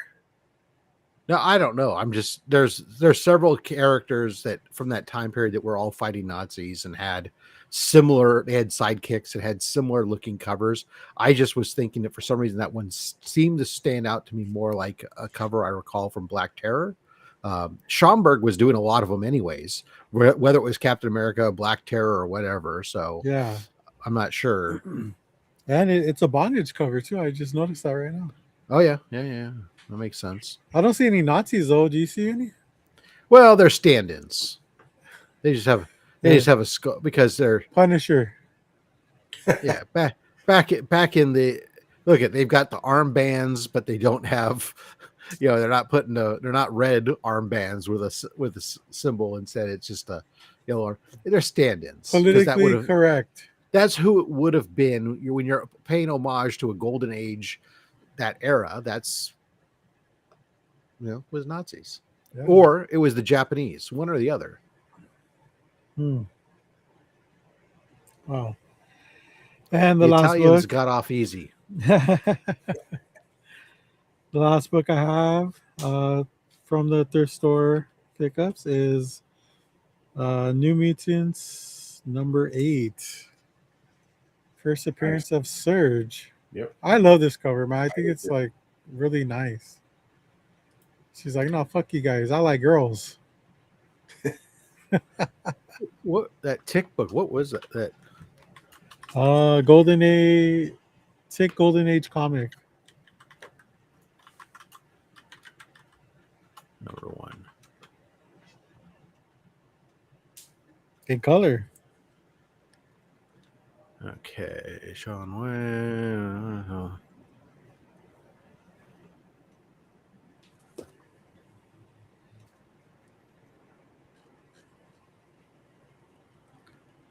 I'm just trying to see if I can see if it cites who what it's homaging. There are several different ones, but they do catch the chick with the best knockers.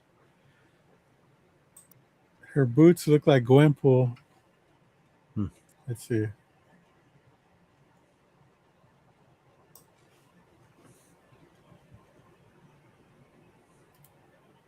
I can't even see her boots here.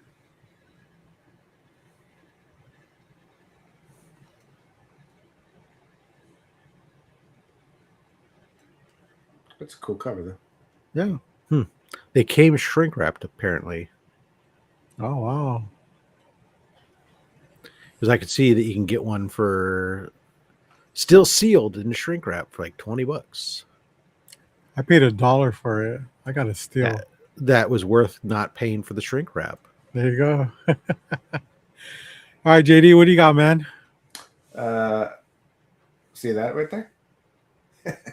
Yeah. So now it's I got a little fancy. I got a new stand holder for my shield, and then I decided to put my, the guy you guys don't like, Todd McFarlane, autograph. Those are the words that never came out of my mouth. This came in, so yeah. Oh shit! You got yours already? Ready for WonderCon? I checked mine too. So I'm ready to rock and roll. And like you, didn't go real big. I picked up an ash can, little Darkwing Duck. Nice. I'm trying to be nice, be good, not nice. Be good and save money for WonderCon. Oh, Nuckenfutz is right. These are the boots he's talking about that look like Gwenpool. Oh, her yeah. boots. Yeah, okay, that makes sense. Knocking boots. 100%. Puss in Boots. And I picked up the Magic X-Men one. I thought that was banging. Oh, yeah. And since, James is not here to celebrate Friday the 13th, I'll bring it in. Nice. Hell yeah, dude.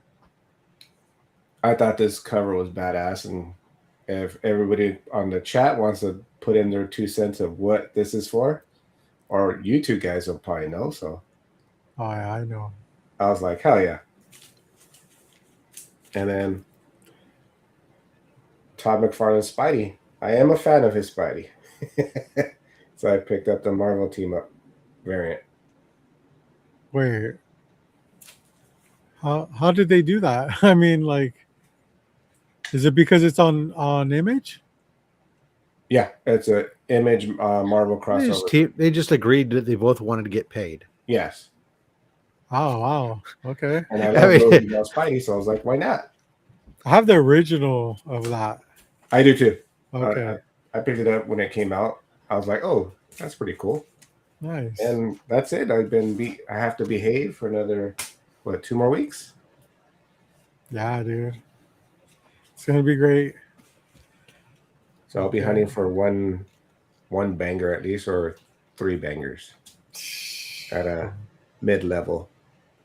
And Gotta save up for those mojos, dude. oh, dude, that's all I'm gonna eat. Yeah. Look at that. Where the fuck is mine at? What did it come in? Like an envelope? yeah, manila envelope. That you gotta be careful when you cut it because it's filled with like fiberglass fill that gets all over the place. Yes. Oh god. I just dropped some. This stack. This is my Stockton Con haul stuff. I picked up some books for the giveaway bin. There you go. X-Men 29 #1. Your giveaway bin should just be of 2099s. Convert all of us to 2099 fans. Yeah, Spectacular Spider-Man 107. Nice. First Sin Eater. Marvel Team Up, first U.S. Captain Britain, and first cameo of Arcade. Nice. Punisher War Journal #1, Origin of Punisher.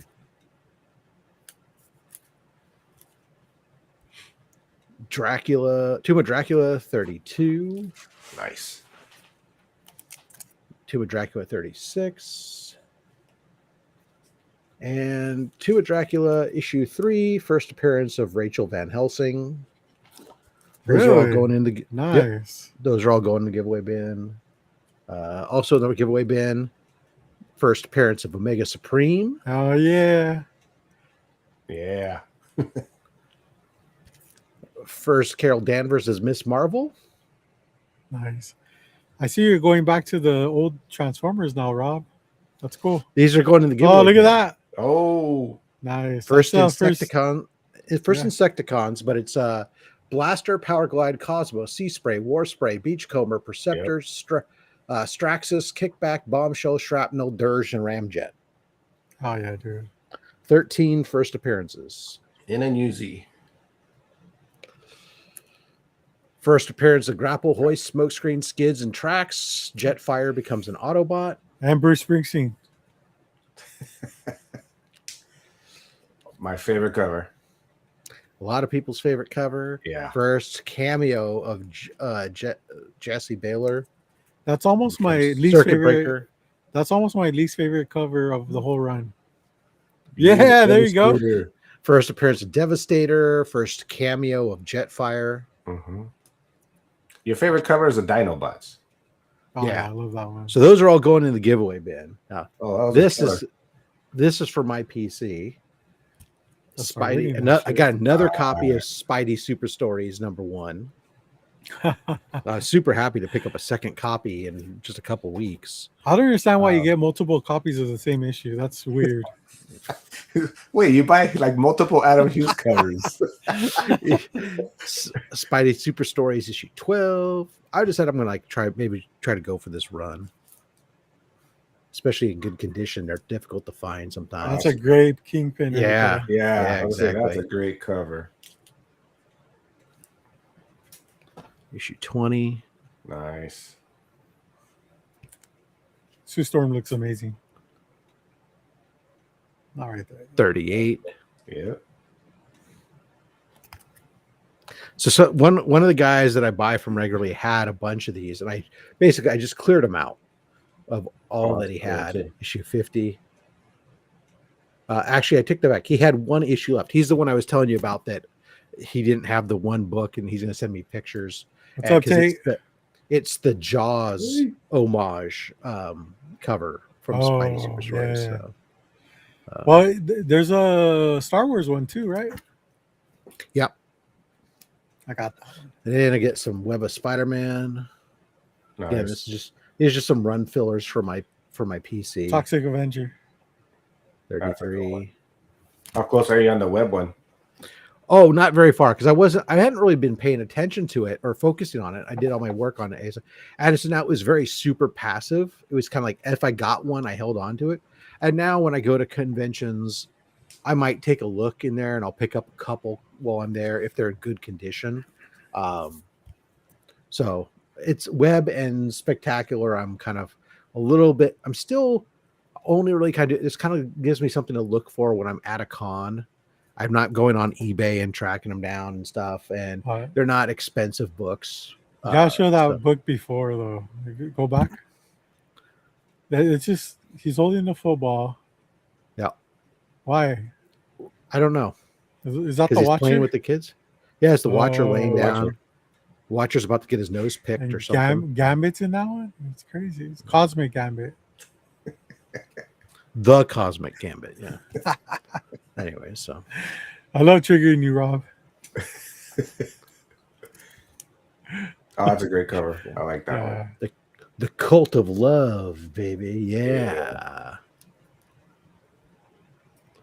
This is Spider-Man versus G.I. Joe. Not really, but I thought it was the Green Man from Toy Story. For my PC, I needed another Ravage because I don't have enough. I needed another Hulk. Oh my god. Hey, Hulk is the one I have the least of, to be honest with you. You don't see the Hulk 2099. I don't know compared to the others, right? What's your because least? You see, because what you'll see is you'll see 2099 Unlimited because that's the first appearance of the Hulk, 2099. But this is not his first appearance, so you don't see these as much. That's a 10-pack right there. What's your least favorite 2099 cover? Yeah, of the number ones. Yeah, of the foils. Of the originals, not the stupid wannabe 2099s that they introduced later on. No. Of the originals, it's Ravager, God. right? Well, he's my least favorite character, but I don't hate the cover. I guess. I don't know. They all have their things I like. It's hard to say for certain. That's a tough question. You think about it. Yeah. Someone put a gun to my head and made me rank them. I might have Next week's poll. Yeah. And let's see some Spectacular Spider-Man. Yeah, White Tiger. That's first White Tiger in comics, right? Mm-hmm. Then I picked up a DC Bombshells. This is another run that I like to try to pick up if I happen to see them. Nice. Again, you don't see them very often, but I do like the DC Bombshells art. So I have both series, the full runs. Yeah. Bombshells United. Some Jack Kirby, Captain America. As I narrow in on completing my run of Captain Americas that I'm working on.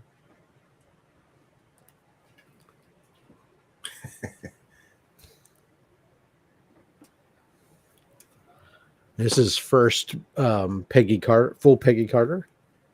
Oh, nice. What? That's Peggy Carter right there? Mm-hmm. Oh. First full appearance of Peggy Carter there. I like that one. 247.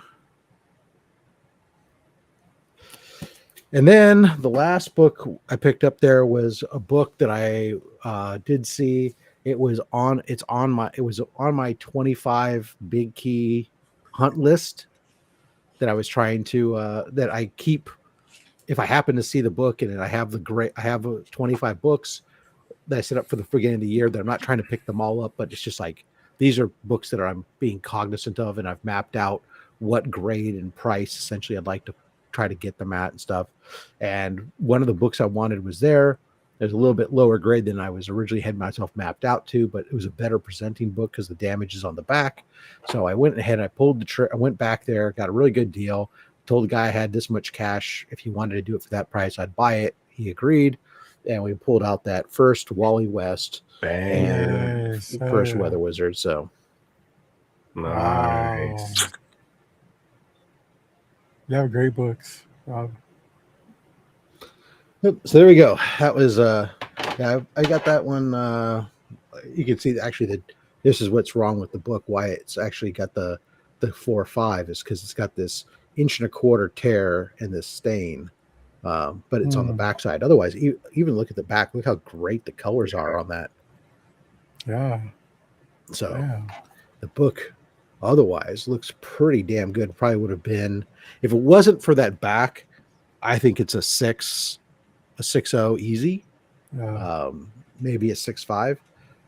So it's definitely getting a better presenting book than what the grade is, simply because back. So that's why you buy the book and not the grade, right? Yeah. And so as a result, I was able to get this. I paid $500 for this. The book in a 5055 is a $650 to $700 book, roughly. So even for this price, I got this book in a 4.5 normally sells for like around $600. Is the 90-day average. So I got it for a good deal at the con, and then obviously didn't spend nearly as much money as I thought. So now I got more money for WonderCon. Banger. We got Archivist in the house. What's up? Yep. Hey, so I'll be there with JD fighting over all the cool books. JD's a lover, not a fighter, Rob. I am. Yeah, until we're both trying to grab that same book. Oh shit. No, you have more bangers than I do. Like, it's getting harder to make my list. The problem is it's harder to get my list of 25 books I want to hunt, and and keep it at what I consider affordable. Obviously, Yeah. everybody's grade range of what's affordable there is different. And how I do it, I take a look at the books that I want, and I look at where the grades fall and where the price is and shifts, and I try to find that nexus of value. Where can I get the most book where before the bell curve on how much it costs really starts to take up? Or maybe sometimes it's after that, but it's like that it's still at a point where I think is a very manageable price point. And collectors, half of what you do is collect what you want. The other half is collect within your budget. Yeah. Don't go outside your budget there are people who say you owe it the hobby fund itself. As one person who doesn't sell my shit, I can't say that, but I will say have a budget. Follow your budget. Don't get in trouble over freaking funny paper. Yeah. 100%. If you were to liquidate like a lot of the books that you have and you're able to afford a AF-15, would you buy it? No. It just on the principle of like how much it goes for, or so again, I've set myself as that in my mind that I don't need an AF-15. So it's not. Well, I was sure it'd be nice to have one. I'm not actively seeking it. I'm not trying to come up with a way to achieve it. And if I did sell a bunch of my books in order to get that, then I wouldn't have those books. Yeah. And that's what prevents me always from, as a collector who collects things. That's what, even though I can get something else, and I can always get these again later. But how about your duplicates and triples? Because then I won't have them. So, and the books that I have lots of copies of aren't going to get me there for that book, of any of that stuff. I mean, what am I going to do? Sell off 20 X-Men 2099 number ones at a 9.8 and 5 Ghost Rider 2099s? I still need 5 figures to come up with. Yeah. I mean, you don't have 15, to fund, right? the whole book. No, absolutely not. You throw some cash. Right. I could sell all. I could probably trade my 3 Absolute Batmans number ones for one, I'm sure, but then I wouldn't have an Absolute Batman number 1 in a 9.8. Yeah. But no, I'm just kidding. It's I don't know, for me, I've been asked that before, and I've thought about it, and I was like, I don't think that, first of all, if somebody who had one, I don't know that I have the books that they would want in trade, or even if I'm selling stuff to get it. Again, it's like I know that in my mind, it's like, oh, but now so many of the books that I acquired are don't cost as much as I acquired them at, type of thing, because I bought a lot of books in the last 5 years. But I'd still have to go get them and source them and all that other. I don't know. It's just Yeah. hard for me. It's hard for me to think about doing that. I've noticed that like a lot of people from Black Sheep just don't sell their shit, and it's kind of it hurts my feelings because you would think that you would have an advantage of like getting good deals from your other club members, but nobody's selling, so it's like, all right, like we're It's just all gonna be a fucking black hole. Well, if you're again, when collectors, it's more difficult unless you suddenly have a need, and then you're having to get rid of something reluctantly, or in some cases, okay, yeah, there are people who do speculation and stuff. But I talk about all the time. I don't buy stuff necessarily because I think it's going to be worth something. No, I've bought extra copies every once in a while, as I showcased this week on only my slabs, where I picked up extra copies of the Chasm things, thinking that Chasm's going to be huge one day. Probably won't ever be. I'll be laughing all day long with that and all my copies of Punchline. But the it's I don't know. It's just like to give stuff up. It's hard. That's a pain. And to me, when it comes to like, even when I do have stuff where I upgrade a book, it's like, oh man, I gotta sell this. I need to I need to market it. I hate eBay from a seller standpoint of having to make the listings. The listings are tedious, and unless it's easy enough to do a one-off, but I've never seen an easy way to do bulk listings, to do a bunch of them. And so it's like, if selling at any kind of volume is a pain in the ass, because that's really the primary way. I mean, I can do stuff on short box, and I've done stuff, but eBay really ultimately is. And then they're just giving up the piece of it, and everybody wants stupid deals, and then there's like, oh, you're not getting the views on it because you're not paying frickin' for the top slots or other stupid crap on that stuff. Then I got to ship the stuff, and do I want to deal with a book that's only $10 or less selling that? It's like, okay, maybe I bought a book for $4 and I'm selling it for 12. I tripled my money, yay! But now I got to deal with packing material and shipping, even if somebody's covering that cost. That's just hassle for a few dollars. Yeah. So so many of the times I just turn around and go, I guess I'm just going to give this comic screen cancer because I'm lazy.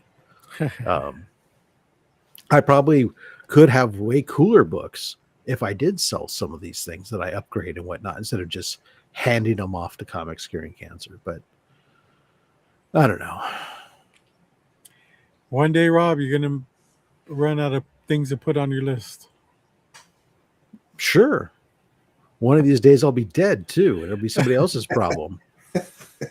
But until then, the hunt continues. I know. No, I don't need. No, I don't need more stuff, man. I'm already restricting myself because of me running out of room. Yeah, right. That's the thing. As long as I can. Right now, my biggest friend is racks that are on wheels that allow me to move the racks in front of other racks and then move them out of the way, and so that's nice. Nuck and Futz is like, don't know if I'm going to WonderCon. Just spend a small fortune on a book. Now I'm broke and eating ramen noodles. Hey, you could eat ramen at the convention, man. True. There's a truck there for that. But you can't see us while you're sitting at home eating ramen.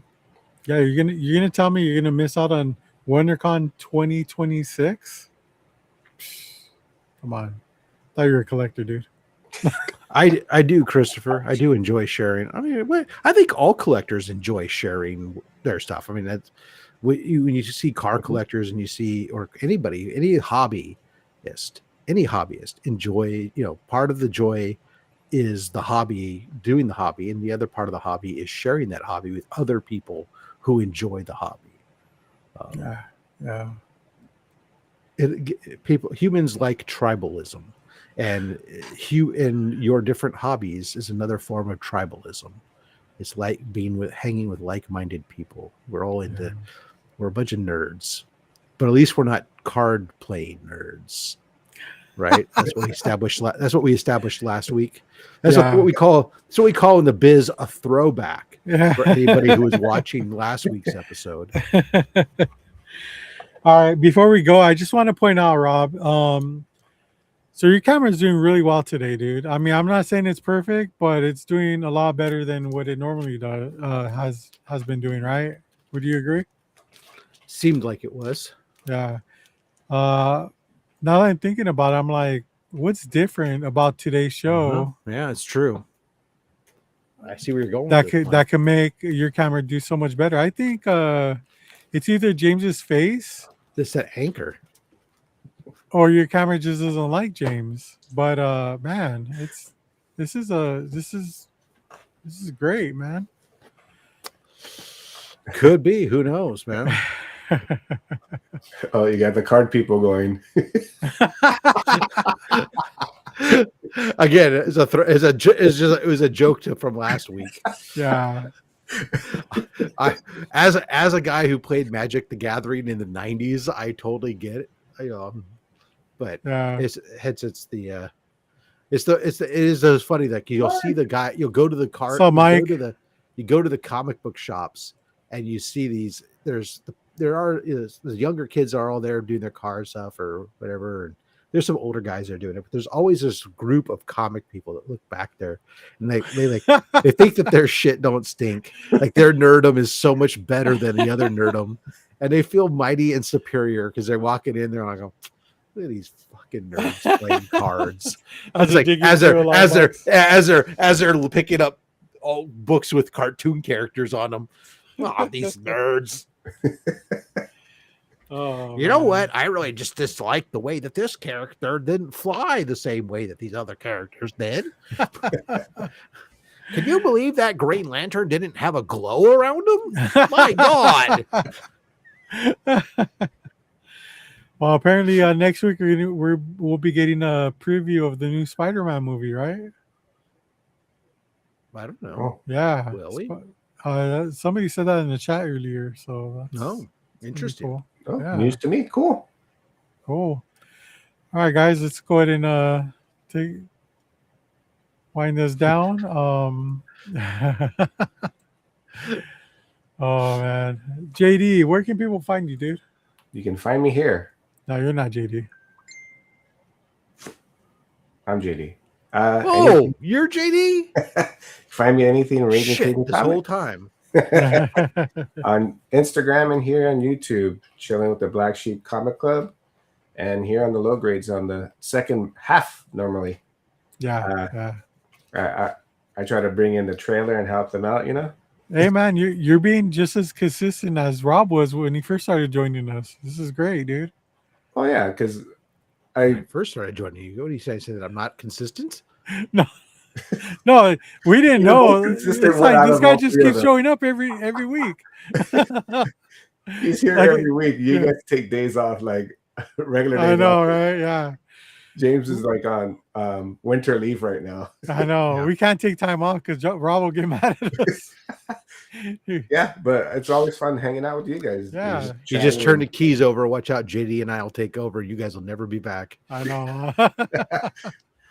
But no, you're chilling here, hanging out with the guys, and from time to time on my show, just WonderCon is coming up, so I am not hunting for anything other than my normal pull, which is 4 or 5 books. That's the wrong attitude. No, I'm going, like you said earlier, on my budget. My budget is set, and I have a list. I'm a firm believer in that. There's a difference between active hunting and passive hunting. You should always be passive hunting. Don't miss out on the deal if the deal is going to come to you. Even if you're thinking like, oh, I'm going to go here. If I'm still look, WonderCon's coming up. But when I'm flipping through Instagram here and I'm seeing certain sellers stuff, I'm still periodic. I'm taking a look to see what they got.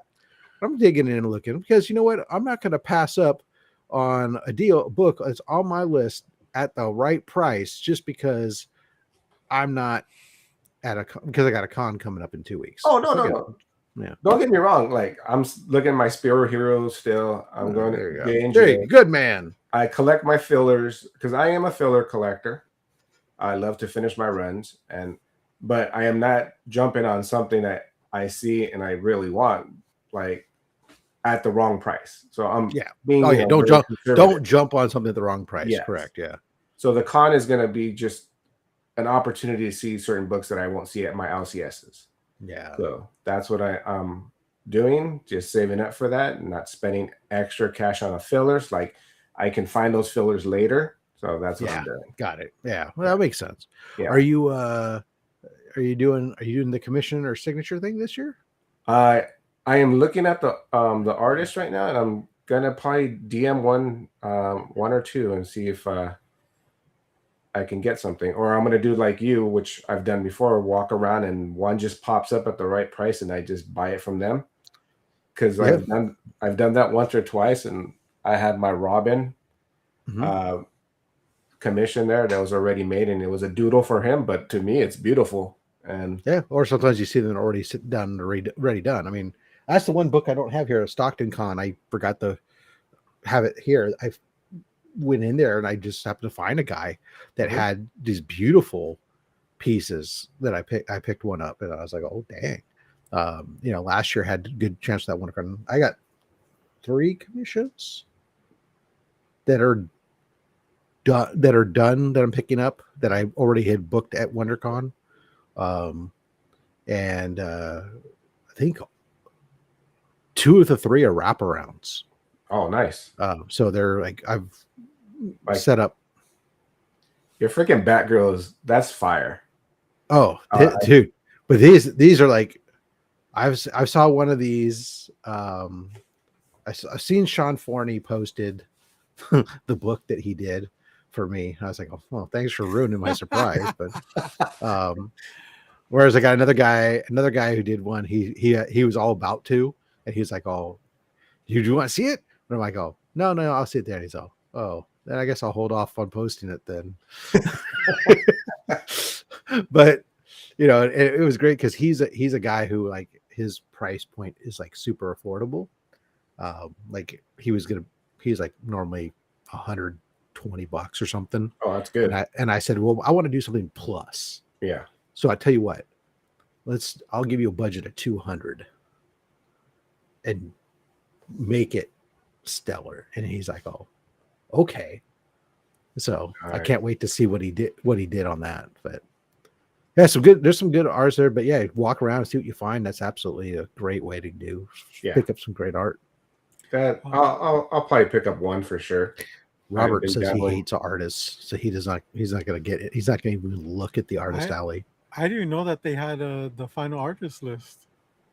Anybody good? Well, it's hard because WonderCon doesn't do like a good list where you can just go, here's a list of artists, artist alley.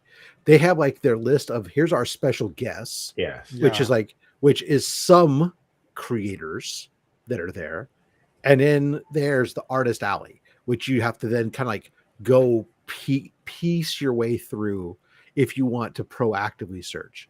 Yeah. For me, I've at this point I've got enough. There's several artists that I follow and stuff that actually all the commissions that I have that are set up that are mostly with artists that I've interacted with at various times, either for Comics Curing Cancer or past commissions or pieces that like the guy that I did that piece that he wanted to show the book off. I didn't. His name is Jevin Loop. He does an independent book called Nuke Chicken, and he's a guy. Last year I just was walking through and I found this Green Goblin sketch cover that was like dirt cheap, full color, full body thing that he had just had sitting there on his table. And so I had, and then later on I had him commission a piece. He was doing like $50 head sketches, and I had him do a Venom that we sold at Comics Curing Cancer. And so, that's how sometimes I get these guys. So I follow them and I find out from them that they're going to be at shows. I even had one of the artists reached out to me, said, hey, are you going? Because I've got, oh, actually, no, that's right. I have 4 commissions. Don't forget your books at the con. Maybe you should write this down, Rob. I do have it written down. I'm going off my head here on the show. I have 4 commissions. I forgot. But that guy, he reached out to me. He's all, hey, you going? I'm going to be doing commissions. You want to get one secured away? I said, actually, yes, I do. Yeah, so I'll probably get one for sure. But I have I have a list of books that I want to look for. So if I'm going to for that on Friday, and everybody's not going until Saturday, besides a few that are going Friday. So Friday, Saturday, you and I are going to tear that place apart. And Doreen. So yeah. I told her I'd hit her up. Well, Joe will be there. Oh, yeah, actually, there's going to be several people who are there because we're meeting up that Thursday night. I'm going to have to do the Friday. I have to work. Well, Thursday night isn't like at the con. It's after. It's like Joe doesn't get until 9. You can see in the chat. Oh, I don't need to air. I don't need to air our laundry here. On I know. The show. Sorry. After people we'll cut this out. We'll talk about it later. How's that? After we close out. So sorry, everybody. I'm done. All right. Let's see here. Hold on. StreamYard, you'd be doing this pretty fast. Hola, ¿cómo está? All right. Rob, where can people find you, man? Mi nombre es Roberto Gordo Stacks. Hit that SAP button. Para información en español, marque 2. Después en inglés. ¿Qué vas a hacer mañana? What was the other one I used to have to do? This close to calling nice on you, Rob. For the radio station, you KSJS 95 FM Radio Islan Escucha. So the Rob Fat Stacks YouTube, I do it. Most of you guys are watching here right now. Tomorrow, Only Slabs. It's the show that keeps on giving because we have the best weekly giveaway box on all of YouTube. Tune in tomorrow. We've got Triple G Comics from the UK. He's be joining us. Your Ginger Geordie Geek. Triple G. Oh, there you go. Nice. Come on, hang out with us. Check that out while you're there. Maybe check out some of the other content that we drop. It's all about, the channel is about collecting. Monday, the books I bring in. Thursday, the books I already have. And Saturday, other collectors showing off what they've got. Easy enough. This coming Monday, the San Jose Super Toy Show. Nice. That haul. Because this month has been a busy month. Oh, yeah. Is it going to be a good one? I think it is. Although what's interesting is the vast majority of the haul is for the giveaway bin. Oh. Nice. Some bangers for the giveaway bin. All right. Cool. Awesome. All right. Hey, you can find me everything Comics on the Edge right here. And especially every Fridays at 7 p.m.-ish here on the Low Grades. Mm-hmm. And hey, thanks to the chat, man. You guys really brought it out today, and it was great conversations. You guys really tore it up today. Thanks to the panel, Rob, as always, JD, as always. Thank you for hanging out with me. Thank you, Bubs, man. for not joining. I'm still waiting. Just for that, he's gonna click. I know, right?